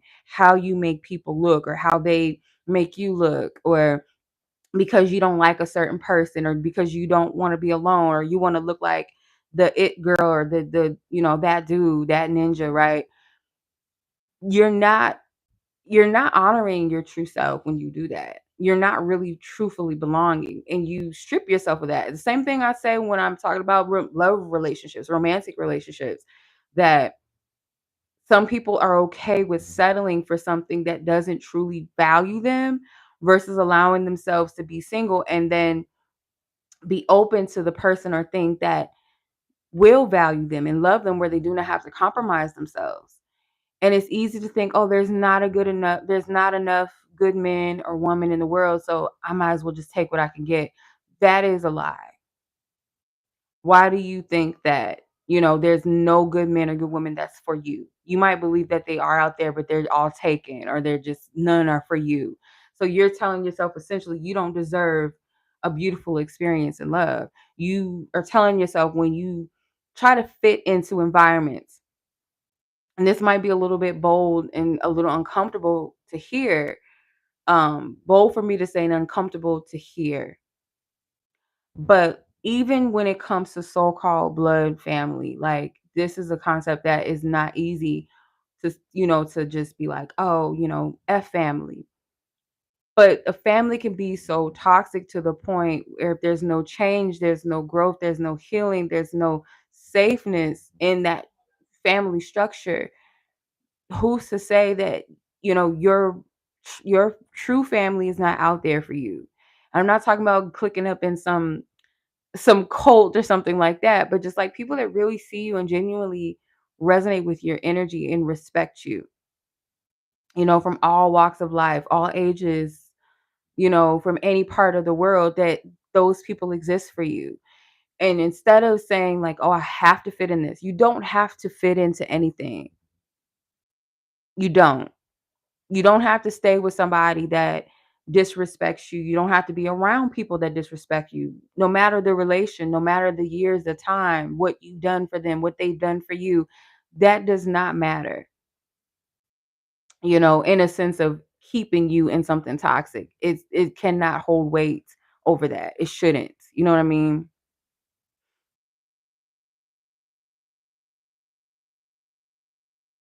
So, how can you begin to trust again? You know, what can you do to trust and be, because you know, when you've been through some energy, you know, where people betrayed you, people deceived you, people used you, manipulated you, rejected you, all those things, it makes it very hard sometimes to really trust people's intentions and motives, right?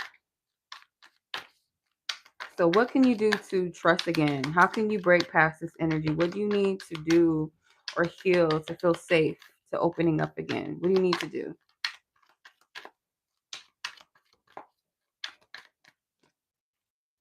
The Three of Plastics,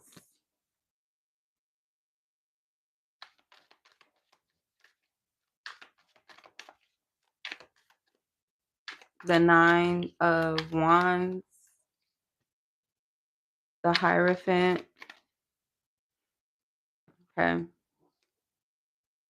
You have to be okay with the fact that two things can be true at once, I'm getting, because the Three of Plastics, it shows Katie Heron's friend drawing a portrait of all three of them. The Nine of Flames or Nine of Wands is Regina George at the prom after she had that accident. The Hierophant, again, with the ringleader, with coming up with the plan to take down the plastics and essentially get back at Regina.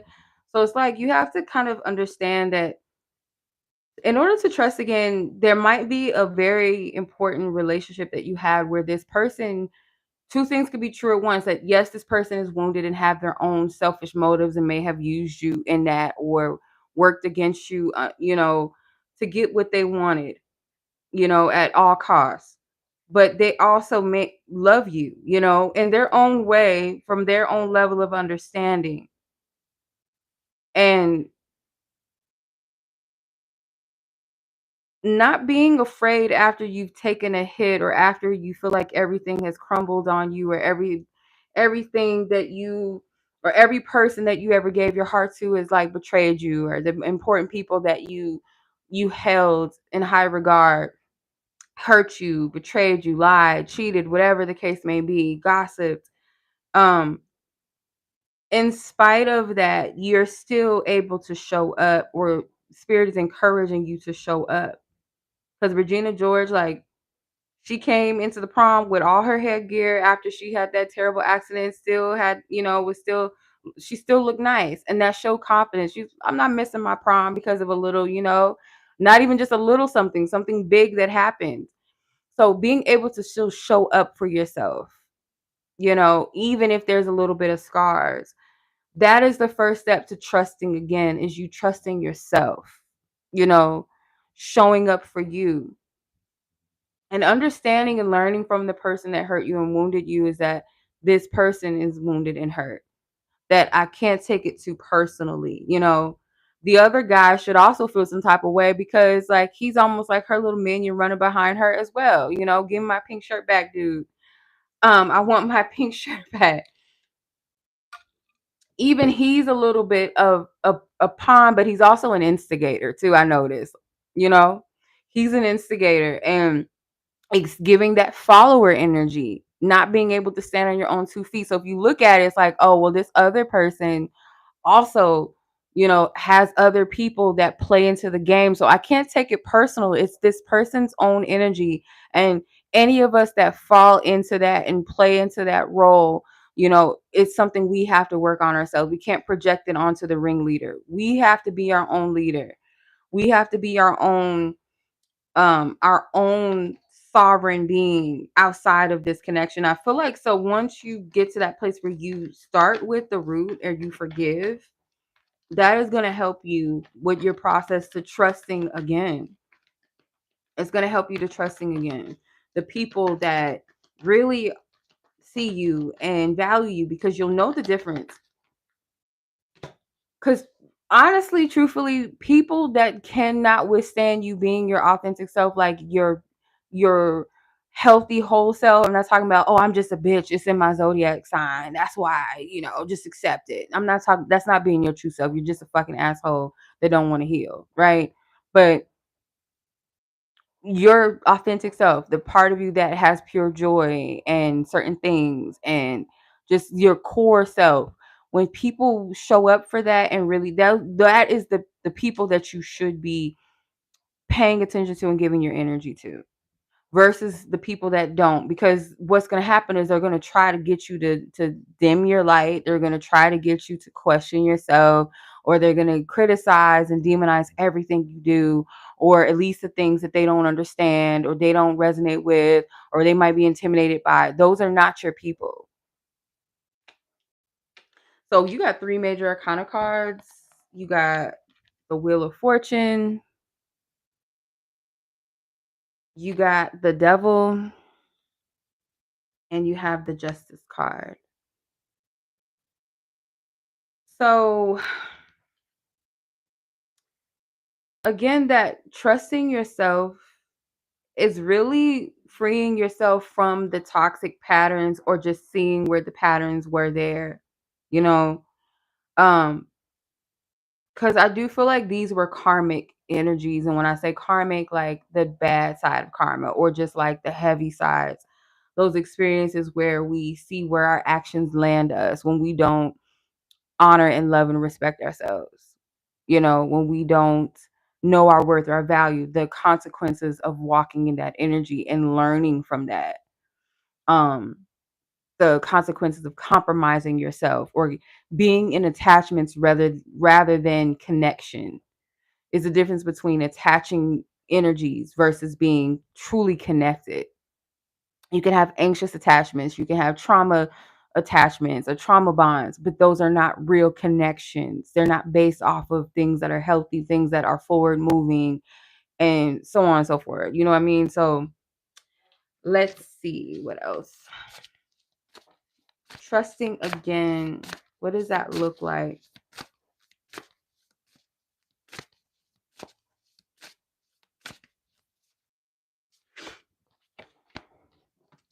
Justice is coming with the witch. So justice is coming with justice.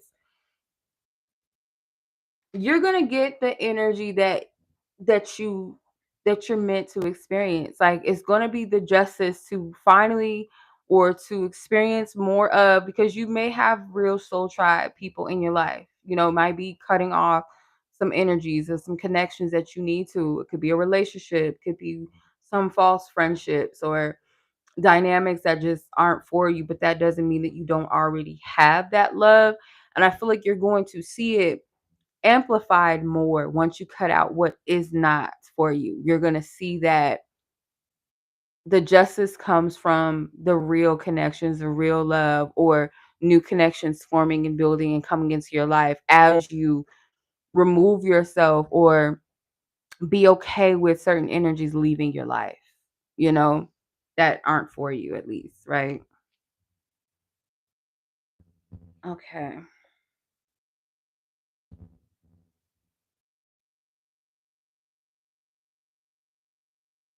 So, what kind of friends are you truly aligned with? So, like, people that you're truly aligned with, what does that look like? Friends.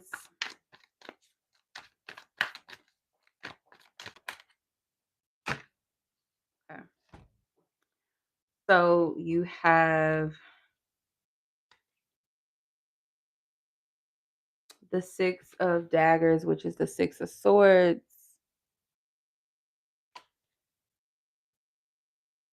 the Empress with I'm a cool mom. He was funny. Cool mom. They should have made Katie Heron's mom that, but I see what they did. Now I like the velour outfit, and the Chihuahua is cute. Wow, justice in this deck as well. Okay.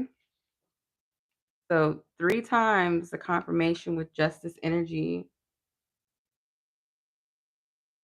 the 8 of Daggers with the 8 of Swords when Regina George was putting on that weight because they gave her these pills, these water weight pills. I think that was making her gain weight. And the 7 of Daggers.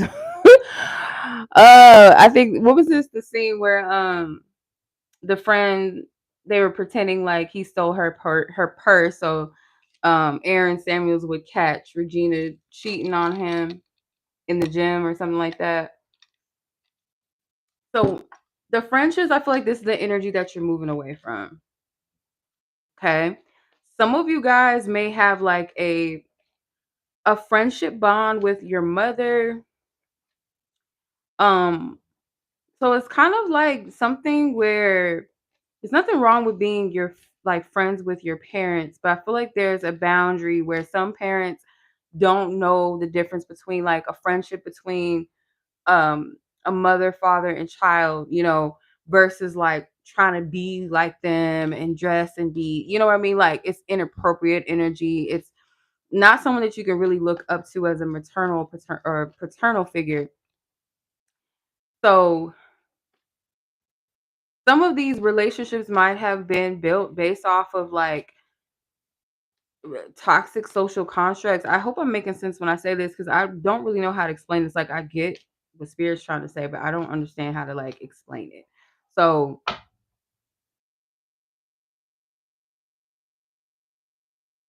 you had to be like left out or feel left out so that you do turn away from the judgments and criticisms of others and betrayals and um orchestrated like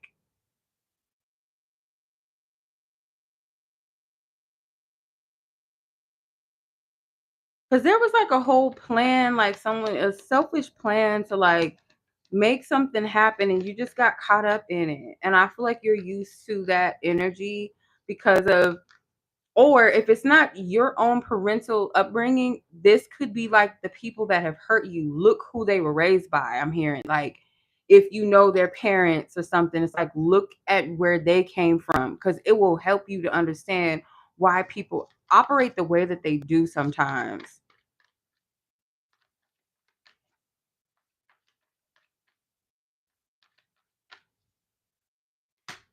The type of friends, yes. See, this is the lighter energy, which I like. Thank you, Spirit. It's so interesting. I knew. See, I gotta trust myself a little bit more in certain ways because I was really debating it's either this deck or that deck when it was really just meant to be both.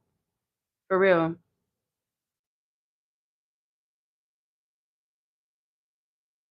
Hey, I appreciate you for popping up. Thank you. Happy Friday.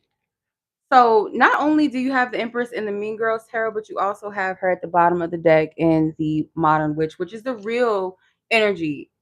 And I feel like this could represent like a spiritual mother energy that some of you guys, like a part of your soul tribe, is potentially having. Hello, maybe potentially having a spiritual mother. That's something I feel like that everyone deserves, like, especially those that, whether you have a mother or you don't have a mother in your life or you don't have a healthy relationship, like a spiritual mother is very, very very, very, very quintessential to the community. Having that in your community or your space or your fold, having that spiritual mother, spiritual father energy, most definitely first and foremost, that spiritual mother, I feel like facilitates that healthy structure within yourself when you have that type of bond and connection. And they do not have to be your blood mother, but someone that is a spiritual mother to you. And I feel like that's a part of your soul tribe. That is the connection that you have, someone that is truly nurturing, someone that truly sees you, someone that waters you, someone that assists with stewarding you, someone that has patience with you, you know, um, that assists with you birthing yourselves out in different seasons in your life. This is a person that I feel like that is a part of your soul tribe. So you have the Two of Cups. These are people that are truly, genuinely connected to you through the soul, and it's an equal exchange of energy. 6 of Cups. You guys will speak to each other's inner childs in a safe space and environment. And again, I really feel that spiritual mother energy, or someone that may be the same age as you, maybe older or a little younger, but they have this nurturing energy or spirit that again can show up for the community, their tribe, their fold, show up for others when they need it. They have a very giving, loving spirit, very patient, very wise spirit. Um, and it's an energy that you'll feel safe. Like you really feel seen. And the Two of Cups and the Six of Cups does give soulmate energy. So it doesn't have to be like a romantic soulmate, but someone that your soul truly resonates with and sees, and the other person's soul sees you, and there's a security, there's a protection, there's a safety there. And then you have the Three of Cups with the Five of Wands. These are real connections, ones that you guys will celebrate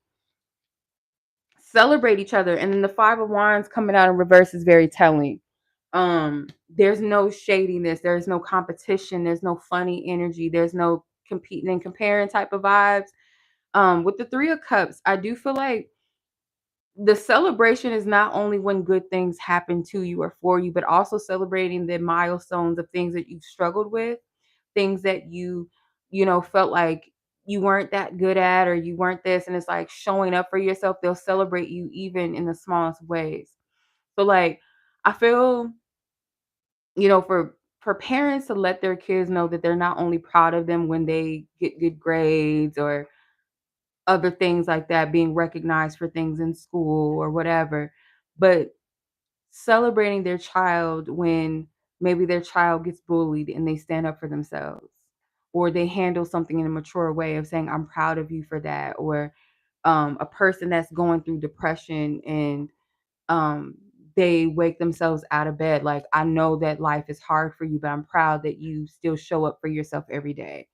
You know, it's time for us to start celebrating those moments where things are not easy, but we still show up, or we still choose to look at the brighter side of life, or we came out of something that was harsh, not only when it's something to celebrate on a social level, you know, on a merit of, oh, you finally got the promotion, like celebrate all of those things, because that is, a person will feel more seen and more loved and appreciated through their journey, through their transitions, not just when you think that they're winning, or when the world thinks you're winning, or this is a successful win in life, rather than looking at the moments where you don't feel your best and you still show up, or you went through an addiction and you overcame that, or through the transition of overcoming addiction, you signed up for that treatment and you showed up, or you're taking your classes, or whatever the case, and having someone, and even to yourself, saying, I'm proud of myself for even doing that. you know why can't you celebrate yourself while in transition? Why shouldn't you be celebrated while in transition? I feel like that this is the energy of the people that are truly aligned with you, you know? Okay. Let me put these back.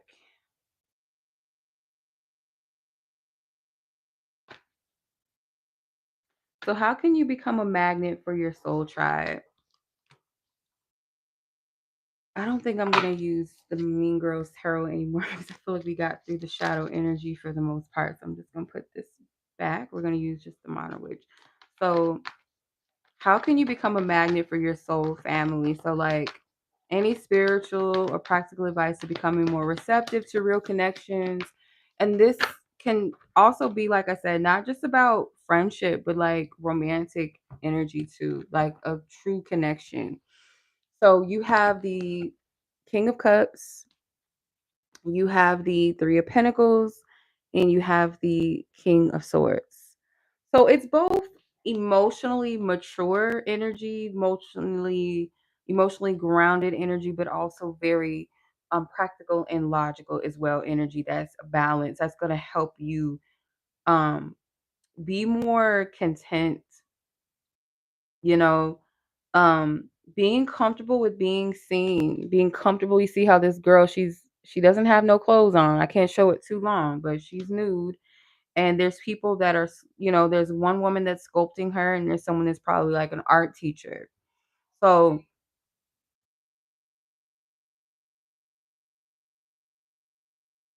I feel like for some of you, like being okay with your body as well, it might not seem like it's connected, but like being comfortable with your image and your like what you see in the mirror also welcomes in a connection for someone that's going to love you too. So if you're constantly beating yourself up and saying you're not enough, you're going to close yourself off to being seen or being you know, your energy being receptive to what's for you, because it's like you're keeping yourself hidden or you're closing yourself off or you're closed off to your own self. So be comfortable in yourself, you know, like continue to work on that. If you're already working on it, like continue to put that energy into that, because the more and more you do, like the person that's going to see you, you know, the people that are meant to see you, um you're valued as you are, you know. And if you feel like it's something that you want to change about yourself, physically, you know, you have the right to do that from a place of self-love and not from a place of trying to again fit in or feel like, oh, I have to redefine myself so I can fit into a beauty standard. So that's another thing as well. It may not seem like it's connected, but it is. You know, being honest and truthful with what it is that you want for yourself. You're not blind, dumb, or stupid. You see, you're very aware and you're very emotionally intelligent as well. So you have to honor the things that you feel and not like not gaslight yourself, because you know already, you know what you feel and you know what's up. So there's no need to worry about, oh, how will I be able to tell who the right people are, because you'll feel it, you'll know it. And you just have to walk in that energy of knowing. That's also gonna attract your tribe. The more you trust yourself, or like what I was picking up earlier, the more you trust yourself, the more you're going to call in what's for you, right? Because you'll be able to shift and like just kind of dissect what's for you and what's not for you, you know, and move accordingly. Okay. So what blessings are coming from your solitude right now? Because we're going to reframe from the word lonely, and just more so into the energy of it's a sacred pause for me to expand, to explore, to release. So what blessings are coming from your solitude right now? And even your singleness, if you're single, your single season, like what blessings?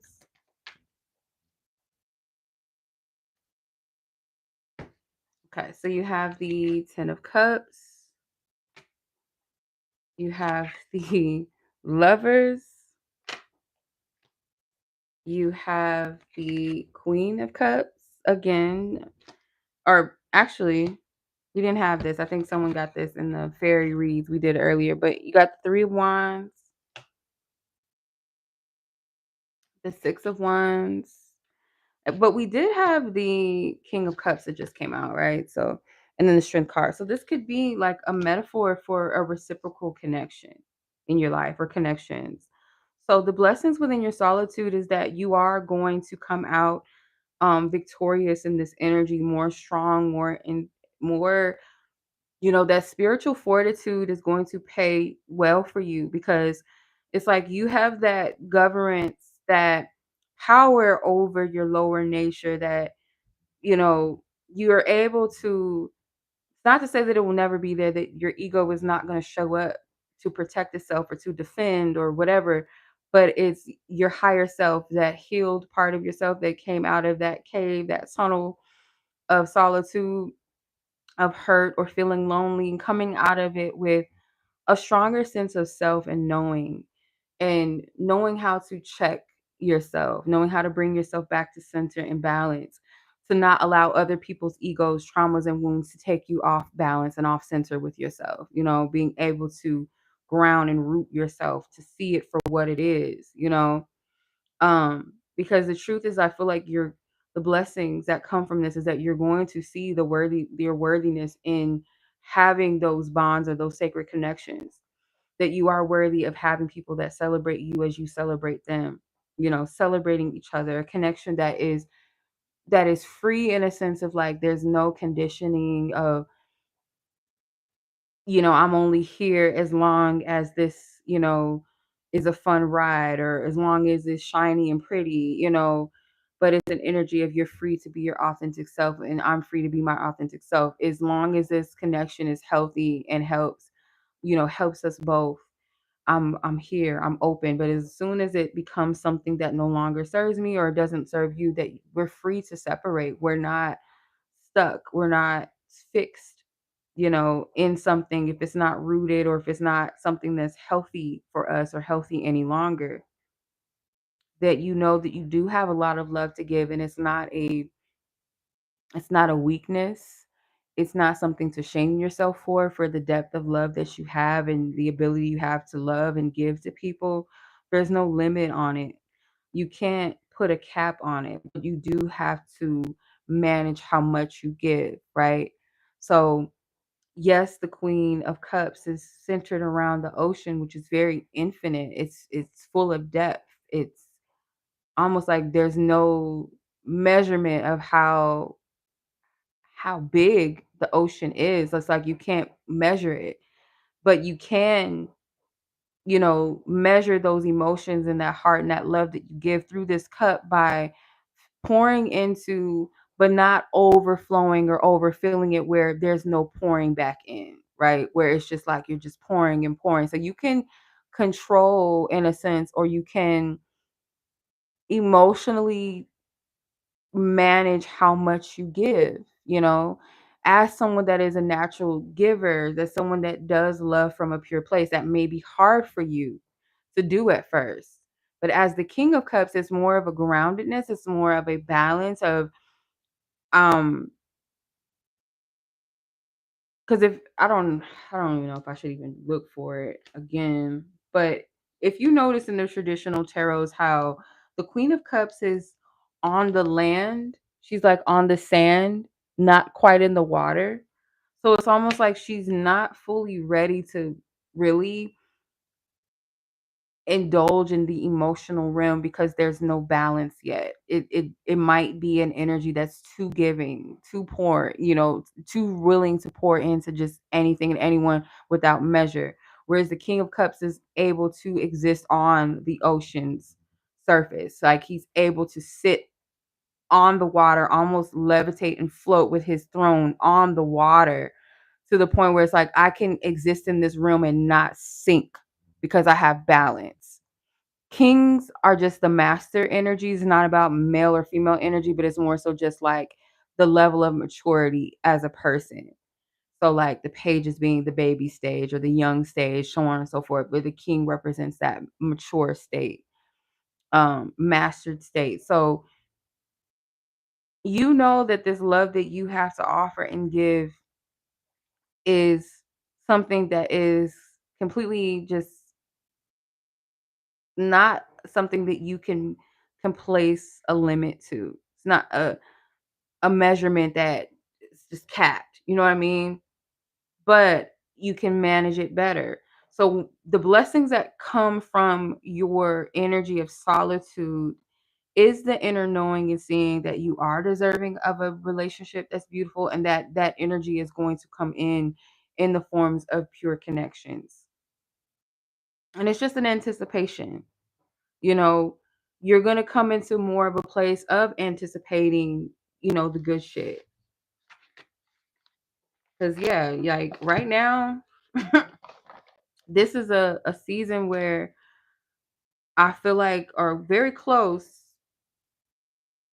and it may be for some of you, not everyone, but um I feel like I've been in this solitude for years. Like even if you not because I don't want you guys to take like solitude as like you don't have any dating experiences, or you don't go out, or you just sit at home the whole entire time. There might be periods where you do have that, but there might be times where you're still in solitude, but you're still able to socialized to an extent, but you're still within yourself. You're still going within as you're amongst the world, if that makes sense. You're still taking things in. You're just conscious, aware of what you're experiencing.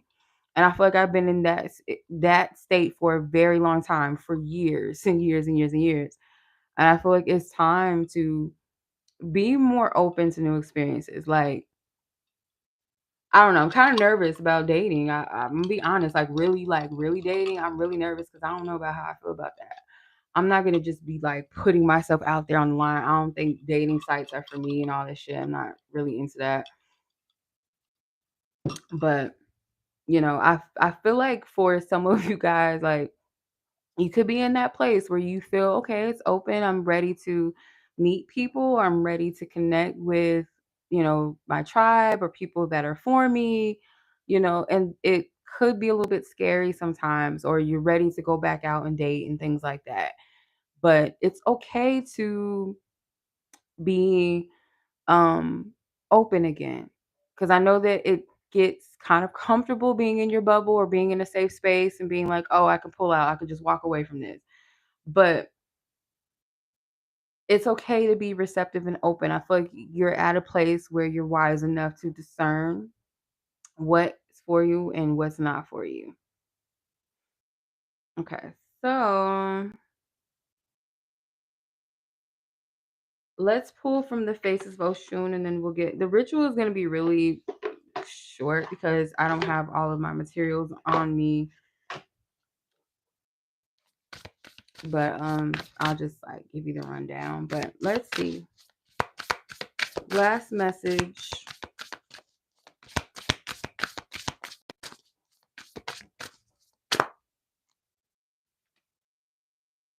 Oshun the Scandalous, number 29. And it says brazen, audacious, and fearless. So this message is for you to be bold in your energy, like have the audacity, because people are going to talk about you. And this is what's going to attract your soul tribe, your expression, your essence, your energy, your boldness.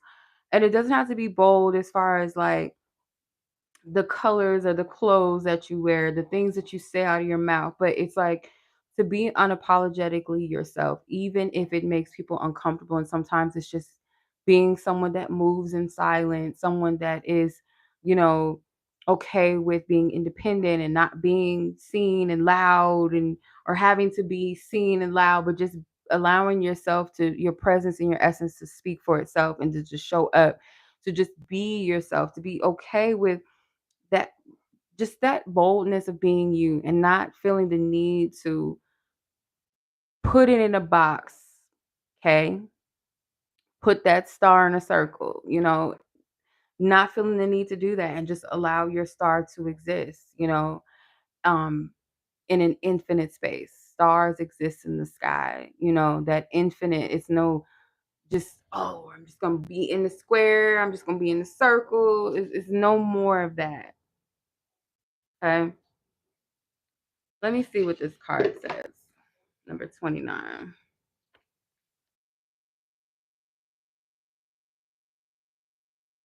Wait, hold on. What does it say?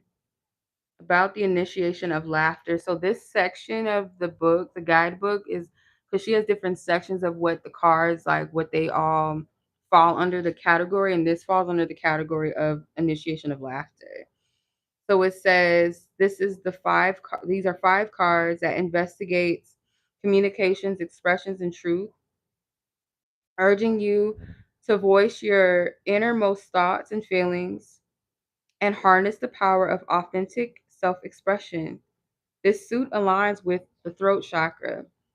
Oshun's gift for song and melody is a spiritual tool of creation and change. Her melodious laughter serves as a divine expression of joy, power, and positive energy. Just as Oshun uses her voice, whether through song, laughter, or speech, to create and transform the throat chakra, it serves as our personal channel for verbal expression and the manifestation of our highest truth. The throat chakra is the center of communication, self-expression, and truth speaking. In many stories, Oshun goes to battle armed only with her calabash and a song. I hope I'm saying that right. Balancing the energy challenges. Why? I can't read this. Balancing the energy channel allows us to wield the power of our own voices to influence and transform our world. So the Oshun, the scandalous, it says the affirmation. The affirmation is, I embrace every part of who I am. So it says, let them talk. In many timelines and cultures, it is scandalous for the divine feminine to be bold, brazen, and fearless. You are being called to learn, or sorry, to lean. I cannot read this. It's so dark in here. Into this energy. This is the energy of the well-behaved woman, seldomly make history. Oshun the scandalous comes bearing a message of empowerment and fearless action. She invites you to step boldly into your personal power, unapologetically embracing your desires, dreams, and ambitions. This is not a time for hesitation or self-doubt. It is a time for audacious moves and unflinching self-assurance. Oshun the scandalous is here to remind you to take up space. Now, I know I said with the star trying to fit into a circle and a square that it's going to be so big that it takes up space, that it makes you uncomfortable, make others that try to exist and fit in that space uncomfortable.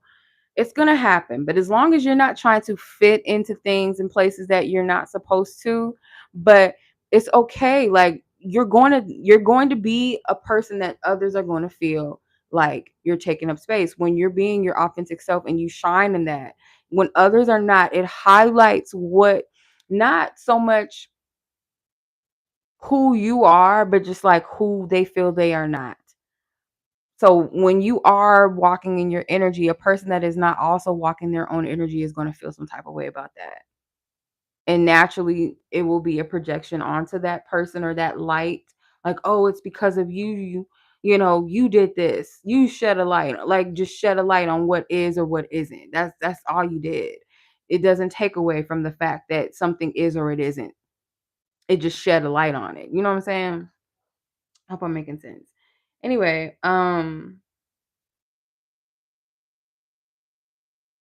whether you're contemplating a major life change, seeking to express yourself more fully, or itching to step out of your comfort zone, her energy imbues, hope I'm saying that right, you with the courage to act. Step up, okay? Caution. Embracing a scandalous life can be liberating, but it is crucial to maintain balance. Avoid reckless behavior or harm to yourself and others. Make mindful choices that align with your values and well being. Balancing your pursuit of scandalous living is essential. Okay. So that was the collective read. So you can say this affirmation out loud if you would like to close out the collective read, and then we'll get into the ritual. But I release the illusion that I'm unlovable. I open my heart to be seen and held by those who truly get me. I am no longer hiding.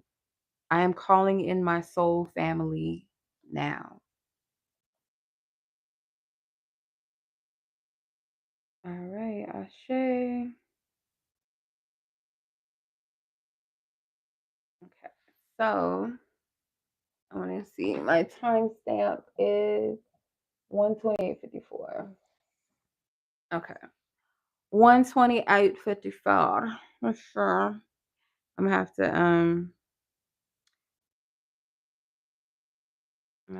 to get the timestamp, like the real timestamp. I'm gonna have to generate it later. I'm not gonna do that right now. All right, so this is going to be the Calling Your Soul Fam charm ritual. Like I said, I don't have my materials on me right off top. So if you want to journal this, write this down, type this down, or type this out, um, go ahead and get your pencils, get your journals. Hmm. My stomach is growling. I need to eat something.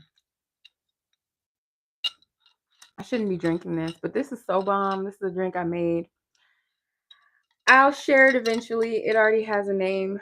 Mm, but it's so bomb. It's so good. So bomb and so good. If you like something tropical, something a little sweet, it's perfect. Okay.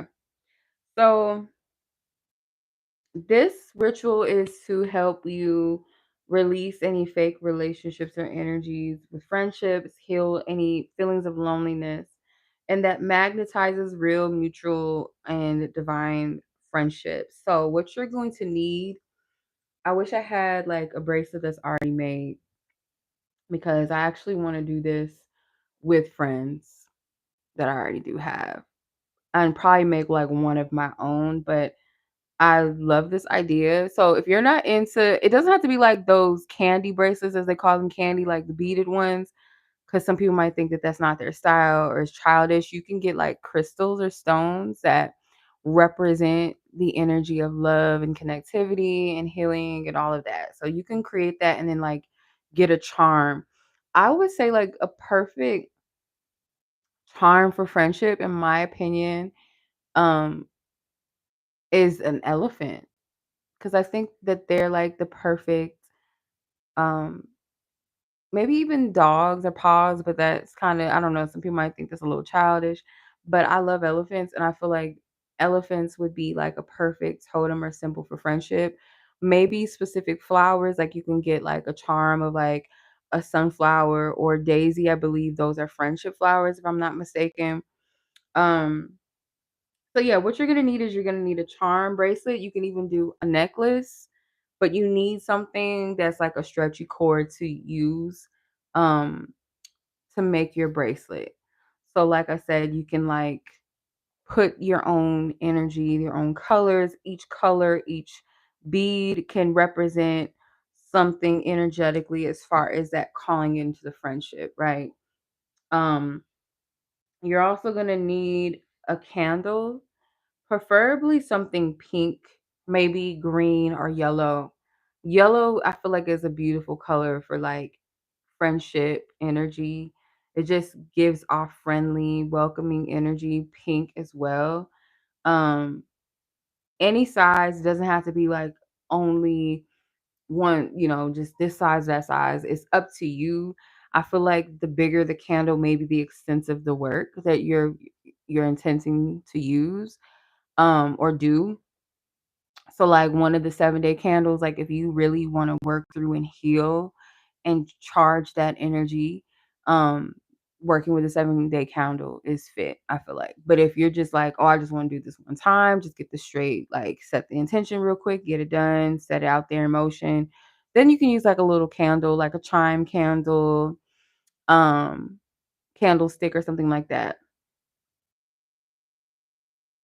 Course, you need like a pen or paper to write out your intentions because we always want to do that. And then you set the tone, you set the vibe, right? I always encourage that. Make sure you're in the right headspace. Make sure there's no distractions, no negative energy around. You're not in a negative energy or headspace. Like everything's clear, still, quiet, like where you have time. You don't have to rush this and you can be present. Cleanse your space. Like if you need smudge, work in a sacred environment or sacred space, or just create that sacred tone. You could play some music that resonates with you, something that's motivating, uplifting. Could be like nothing that has lyrics in it, just can be like an instrumental. It could be sound frequencies, a pitch of love. I can't remember what the sound frequency for the heart chakra is. I should know this because I studied this. I had to, but I don't remember. I want to say 528, but I think I'm wrong with that. I don't remember. Um, so you can either set the intention by writing it out or you can say it out loud. I feel like it's best to do both. It's powerful when you write shit down, but it's also powerful when you speak into the atmosphere. So You can say something along the lines of, I release all connections that were rooted in performance, pain, or projection, rejection, so on and so forth. I now open myself to receive friendships that are mutual, healing, joyful, and true. May this charm call in my soul family and remind me that I am worthy of love that feels like home. So you can say this as many times as you want. You can hold your heart while you say this. You can look at yourself in the mirror, and say this to yourself. You could release it into the atmosphere. You can say, so it is, you know, ashe, amen, it is done, so it be, so mote it be. Um, so as you're crafting your bracelet or your necklace, whatever you feel guided to, make sure that everything is intentional. I'm big on color magic too. So like I said, if you're going to use certain colors for your candles, you're going to use certain colors or just certain symbols as well. Some symbols is important when you're making your charms.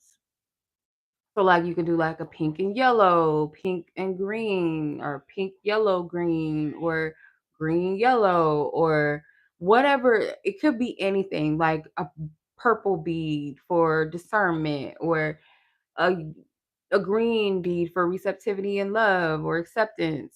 A blue one for you to be your authentic self or to express yourself, or whatever you feel guided to do. Um, you can add a little gold or a little silver as an energy protection, for energy of radiance. You can use certain symbols like I don't know, like you can use, let's say for instance, like a goddess symbol, like a fertility goddess, because I feel like the mother energy really spoke to me, like the spiritual mother really spoke.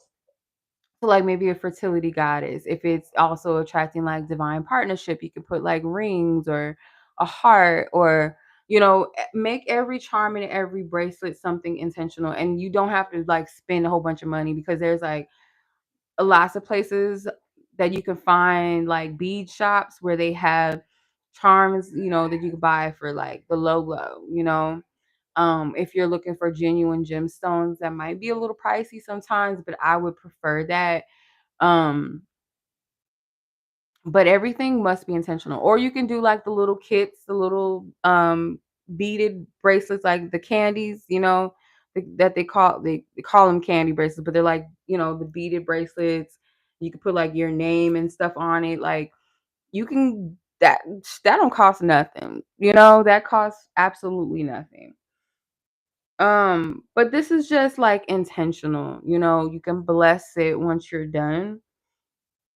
Definitely, you can sit it on like your altar space or somewhere sacred and bless it, cleanse it. It's intentional. Jewelry is a form of expression as well, but like jewelry can also be cultural, can also be spiritual purposed. It can also, like wedding rings and things like that is sacred, nose rings in certain cultures, certain types of earrings or piercings are sacred. So this isn't just for the fun. Like I always try to add something, an element of fun to our magic, but everything is intentional. Everything's intentional over here. So as you're done, or as you're putting your beads together, you can say an affirmation for it as well. This is for a friend who will laugh with me in the dark. This is for the friend that sees me, that loves me as I am. And then that protection bead, this is to protect this friendship, this union, or the soul tribe from, negativity. It can also be protecting, a element of putting, and you can put an evil eye in your stone too, or in your bracelet as well, for protection against negativity or attracting those fake connections. Whatever you feel guided to do. So then once you're done, you're gonna like I said, you can put your beads on a sacred space, light your candle, place the bead there with the intentions that you wrote out. Maybe go into more depth of like what it is that you want in a friendship, in a soul tribe. What does that look like to you? What does that really feel like to you? It could be the opposite of whatever you felt was an absence for you. So like friends that were deceptive, um, gossip. Instead, it's like friends that support and show up. Friends that, root for each other instead of competition. Like whatever the negative, you turn it, whatever that pot, you pick up on what you want as the opposition to that negativity. So instead of competition, it's friends that celebrate. Instead of um two-facedness and gossip, it's transparency and honesty with each other, so on and so forth. Whatever you feel guided to do. Um, and then once you do that, you can speak over your charm again. You can hold it in your hand, hold it over your heart, and say, "This charm is a magnet for real connections. May it pull in the ones who match my frequency and release those which no longer align. I am loved. I am not alone, and my people are finding me."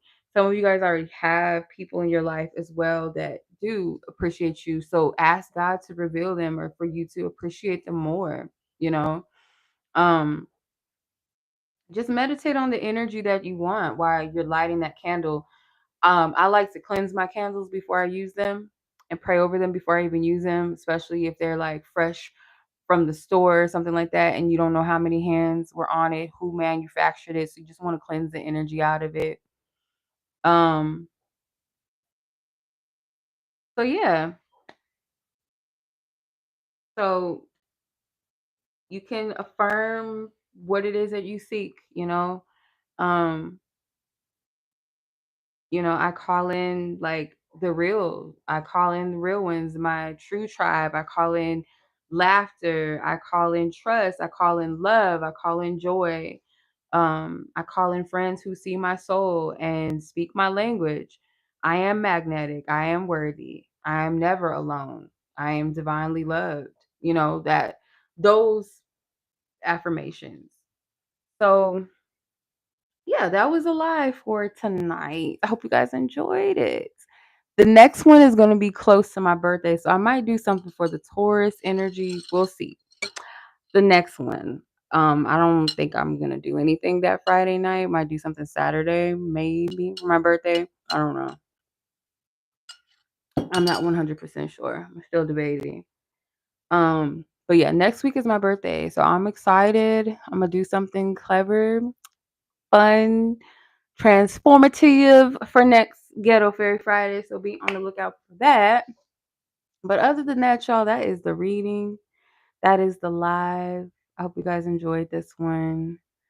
And I will catch you guys in the next, whatever we doing next. I will catch you guys soon. Y'all be blessed, be safe. Thank you guys so much for watching. It is really late over here. I didn't know I was on here this long. But yeah, until next time.